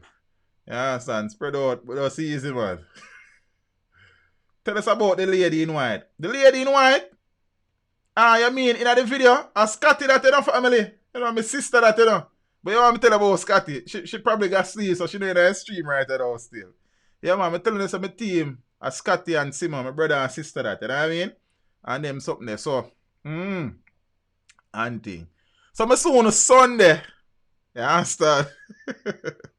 I saw on a Sunday for Sunday service. I don't know what time of the day, but it's going to be sometime between 10 and 3 o'clock. You understand? So the interview will be Admiral Tibet. I mean, it is not the longest of interviews. I think it will be about an hour there about because of the rain settings. But I think I get to ask him most of the question. See, and Admiral Tibet still is a man where you ask him a question and he answer and he done. He now give 3 stories for what. You understand? So, I mean, and this interview means a lot to me in that, one, Admiral Tibet is somebody I grew up listening. My stepfather is a man who into that era there, the music, and I remember this Admiral Tibet CD. Like, I know every single song on it. You understand me? I say, and thing. So I have always admired the work that Admiral Tibet has done in the music, Zane, and it was an honor to really sit down and reason with the man. Humble, you understand? And even when rain and beat with the man, I say, yo, teach. When you done me done, you know, so nobody rush it thing, you know. You understand me? I say, Mark, you need to sit down on the side where less rain there still. But say, you understand? Him did I get wet too, and he was very humble. You understand me? I say, I really and truly appreciate that. Was there any time along the journey where you felt that you need to step away from the consciousness and the reality because it probably not work? Never. Teach them? Oh gosh, never. I want to tell you, so there was time when producer tell me to step away from the consciousness. I'm crazy, I'm mad, I want to get crazy, I'm mad because that is not me. When I tell me, say I rather stop singing. Yes. More than forget the other songs, you know. Peeps, big up on yourself. You understand? My son, Sunday for Sunday service, as you say. And my son for extra class. I might stream tomorrow night if there is information that is pertinent in relation to the coronavirus situation. See? So look out for that. Get book out for that. I don't know. We'll see what go on. You understand what I say? And thing. Yes, come. A fun, man. You understand? And if you're getting paid while having fun, then nothing wrong with that. Be good with that. You see me? So peace. Appreciate the support, yeah. So somebody decided somebody got done with that little story there in our night, yeah. And thing. Cause you have to take kin teeth cover heartburn sometime, you know. You know the settings go. Big up on yourself, peeps. I know say throughout the week, I normally do the ending part of the stream. But you know say extra class. So we have to do this. But before we do that, a word from the sponsors. You know what thing go. Are you looking for the smartest way to buying, selling, and searching for a huge range of products? Introducing Island Sales, a simple and safe place to browse your items. Shop the latest and trending branded items for your needs. With Island, you can find what you are looking for easily. Save your time and enjoy your items. Sell anything in just a few clicks. Chat instantly with buyers and sellers. Get the best deals. Customer support at any time. Download Island Sales today.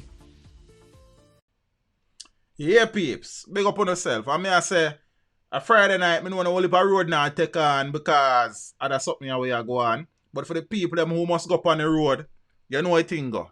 Zane, if you tap touch my face, don't. Lower them headphones up here when you not go on the road and separate yourself from the environment. You understand what I say? You don't need to be observant, you don't need to see what go on. Them Bluetooth headpiece, they stop your attention to yourself.